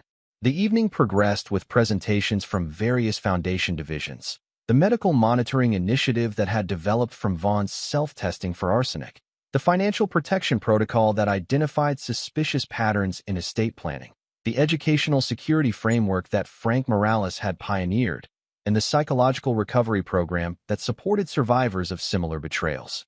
After the formal presentations, Vaughn found a moment alone with Connor on the terrace overlooking the illuminated gardens. "You've seen the latest intelligence reports?" Vaughn asked, referring to the classified briefings they both received through their security clearances. Connor nodded. The Chinese military delegation that approached Senator Holbrook. Same technology they tried to buy from Pierce 15 years ago. Some threats evolve. Others simply persist, Vaughn observed. The quantum encryption system would be as valuable to them now as our drone protocols were then. Different players, same game, Connor agreed. Though their approach is more sophisticated than bribing a corrupt doctor. Their conversation reflected the ongoing vigilance that had become second nature after surviving Pierce's conspiracy. While the immediate danger had passed 15 years earlier, the experience had permanently altered their perception of security, both personal and national. As the gala concluded, Vaughn received a secure call from the federal medical facility where Warren Pierce was serving his multiple life sentences. The call came directly from the warden, bypassing standard protocols. "Mr. Miller, I regret to inform you that inmate Warren Pittman, also known as Warren Pierce, passed away at 9:42 p.m. Eastern Time. His cancer progressed more rapidly than anticipated." "I understand," Vaughn replied, his voice neutral. "Has his sister been notified?" "That process is underway. We wanted to inform you directly given the circumstances." After ending the call, Vaughn found Gloria in her study reviewing briefs for her upcoming Supreme Court appearance. "Pierce is dead," he stated simply. Gloria set aside her papers, studying his expression. "How do you feel about that?" "Indifferent," Vaughn answered truthfully. "He ceased being a threat 15 years ago. His death changes nothing." "Should we inform Connor?" "Tomorrow. Let him enjoy tonight's success without that shadow." Later that evening, after the guests had departed and the estate had quieted, Vaughn stood in his private office reviewing the secure feeds from various properties, a habit maintained since the days when he had monitored Pierce's lake house. The systems showed Connor arriving safely at his campus apartment, Marcus completing final security checks, Sarah securing the foundation's data centers. A separate monitor displayed the Federal Women's Correctional Facility, where Elaine Pittman continued serving her 40-year sentence. The feed showed her being escorted to the warden's office, presumably to receive news of her brother's death. Her expression remained impassive as she received the information, her emotional detachment unchanged by 15 years of incarceration. Vaughn closed the feed, feeling no satisfaction or closure from Pierce's death or Elaine's continued imprisonment. The true victory had come not from their punishment, but from the systems created in response to their crimes. Protection extending far beyond one family to encompass thousands. The following morning, Vaughn met with the Foundation's research team to review implementation of the latest Miller Protocol updates. The team included psychologists, security experts, financial analysts, and medical specialists, a multidisciplinary approach reflecting the complex nature of the threats they addressed.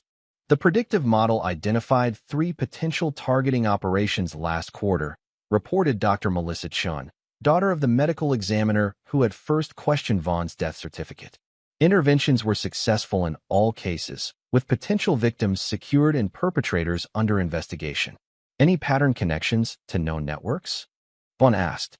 "One operation showed methodological similarities to the Pierce-Pittman approach," Dr. Chun confirmed, suggesting either knowledge transfer or independent development of similar techniques. The possibility that Pierce's methodologies had spread beyond his immediate operation had driven much of the Foundation's preventative work.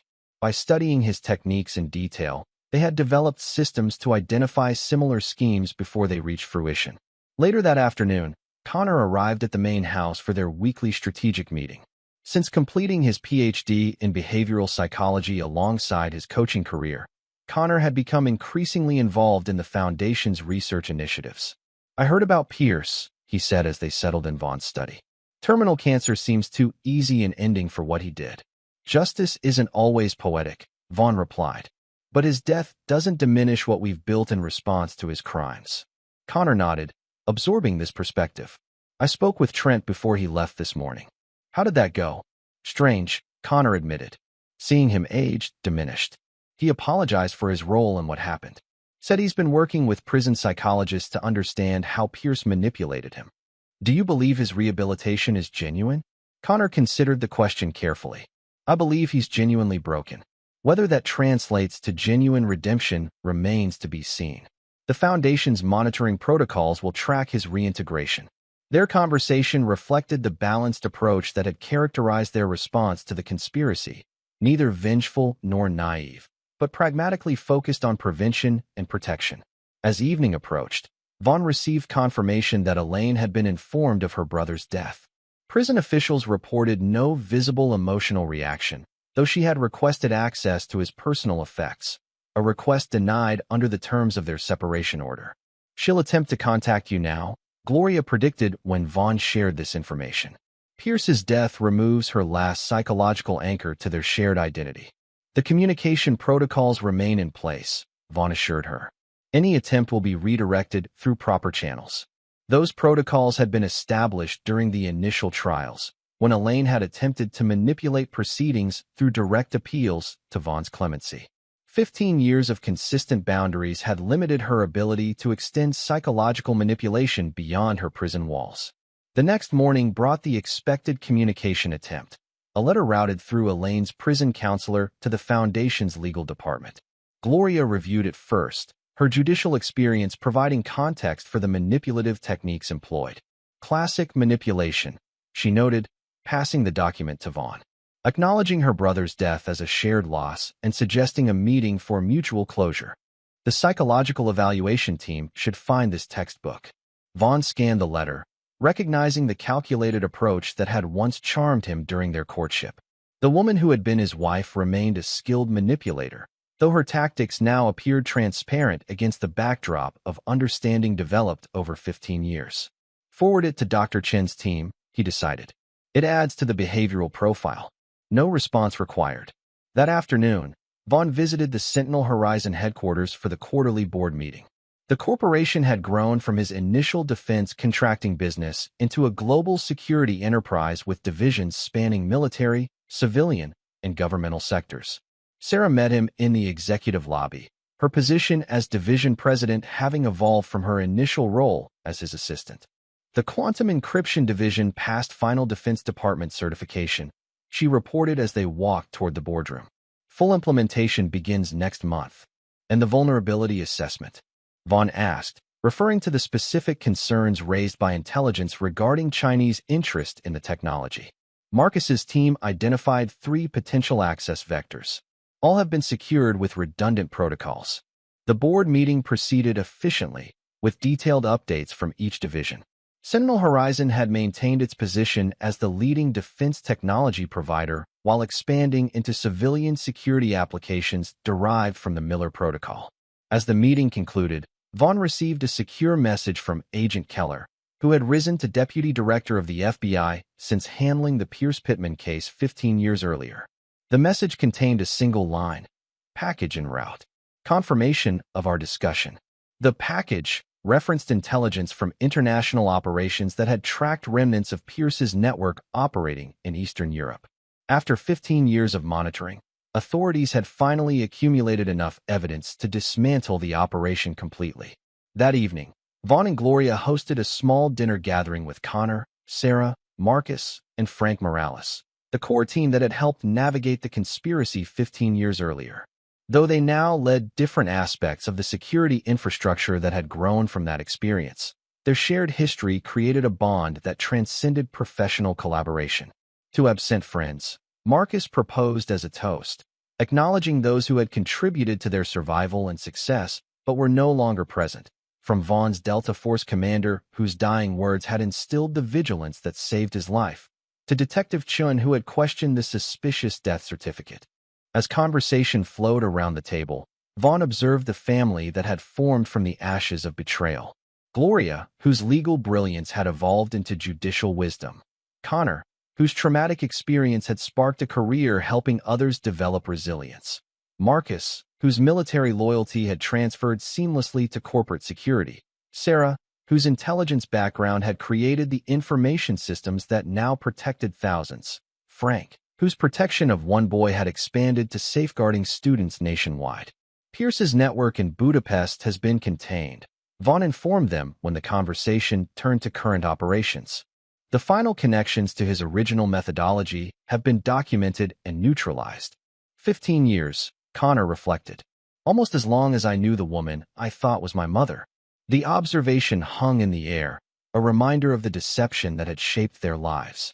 Elaine Pittman had spent 12 years posing as Layla Miller, wife and mother, while plotting Vaughn's death and Connor's disinheritance. The Foundation's work has identified 73 similar operations worldwide, Gloria noted, each using variations of the same approach, targeting isolated wealthy individuals through emotional manipulation before physiological elimination. And prevented twice that number from succeeding, Marcus added. The Miller Protocol's early warning system functions exactly as designed. After dinner, Vaughn and Connor walked through the illuminated gardens, their conversation turning to the Foundation's future. At 57, Vaughn had begun considering succession planning for both Sentinel Horizon and the Miller Foundation. The board position remains open whenever you're ready, Vaughn reminded his son. No pressure, but your psychological research would bring valuable perspective to our security applications. After the championship, Connor promised. I gave my word to these players. Their relationship had evolved from father and son to partners in the enterprise built from their shared trauma. Connor's dual career in sports psychology and security systems reflected the integration of protective principles into normal life, the balance Vaughn had sought since recognizing the poison in his coffee 15 years earlier. Later that night, Vaughn received confirmation that Warren Pierce's remains had been processed according to federal protocols for deceased inmates with no claiming relatives. With no religious preferences on record, his body had been cremated without ceremony, a stark contrast to the elaborate funeral Layla had planned for Vaughn 15 years earlier. The notification prompted Vaughn to access his secure archives, reviewing the original evidence that had exposed the Pierce-Pittman conspiracy. The surveillance footage from his kitchen showing Layla measuring poison into his coffee, the medical records documenting his declining health, the hidden cameras capturing Pierce and Layla celebrating his imminent death. These records had been preserved not from vengeance, but as educational materials, case studies in the Foundation's training programs for identifying and responding to similar threats. The personal betrayal had been transformed into institutional knowledge protecting countless others. The following morning, Vaughn visited the Foundation's research facility where Dr. Chin's team analyzed Elaine's letter regarding her brother's death. Classic narcissistic response, Dr. Chin explained, highlighting passages on her display. No genuine grief, but recognition that his death alters her strategic position. The request for a meeting represents an attempt to establish a new manipulation vector now that their partnership is dissolved. Recommendations? Vaughn asked. Maintain complete communication restrictions. Her psychological profile shows increased risk of manipulative behavior following this destabilizing event. Vaughn nodded, trusting the assessment of the team that had studied the Pierce-Pittman case for 15 years. Their understanding of the psychological dynamics had evolved from personal experience to scientific methodology, creating protection systems more sophisticated than any individual could develop alone. That afternoon, Connor called with news from the university. We've been selected to host the International Security Conference next spring. The athletic department is partnering with the Miller Foundation to showcase the campus safety protocols. Perfect timing with the new behavioral prediction models releasing, Vaughn noted. Your defensive training program would make an excellent demonstration. The conversation highlighted how seamlessly their various endeavors had integrated. Connor's coaching career, the Foundation's protective systems, Sentinel's security technologies, and the educational programs that grew from their experience. As evening approached, Vaughn met with Marcus to review the final security arrangements for Gloria's Supreme Court appearance the following week. Despite 15 years without direct threats, the habits of vigilance remained ingrained in their operations. Standard protocols plus additional monitoring at the hotel and courthouse, Marcus confirmed. Though the threat assessment remains minimal. Minimal isn't zero, Vaughn reminded him, the mantra that had guided their security philosophy since discovering Layla's betrayal. After Marcus departed, Vaughn spent a quiet evening with Gloria in their private quarters, discussing her upcoming case and the Foundation's latest initiatives. Their relationship had evolved from attorney-client to partners in building systems that protected others from the betrayal Vaughn had experienced. Pierce's death changes the psychological equation for Elaine, Gloria observed as they discussed the prison monitoring reports. With him gone, she loses both her accomplice and her audience. The Foundation's psychological team predicts increased manipulation attempts, Vaughn confirmed, though her options remain limited within the correctional system. 25 more years, Gloria noted. She'll be in her 80s when eligible for parole. By then, the Miller Protocol will have evolved beyond anything she could comprehend. The observation captured the essential victory they had achieved, transforming personal betrayal into protective systems that would outlast both the perpetrators and the victims. What Pierce and Elaine had intended as destruction had instead catalyzed creation on an institutional scale. Later that night, Vaughn stood at the window of his study, looking out over the estate illuminated by security lighting. The property embodied the balance he had sought since recovering from Elaine's poisoning. Comprehensive protection without paranoia, vigilance without fear. On his desk sat reports from the Foundation's global chapters, each implementing variations of the Miller Protocol tailored to local conditions.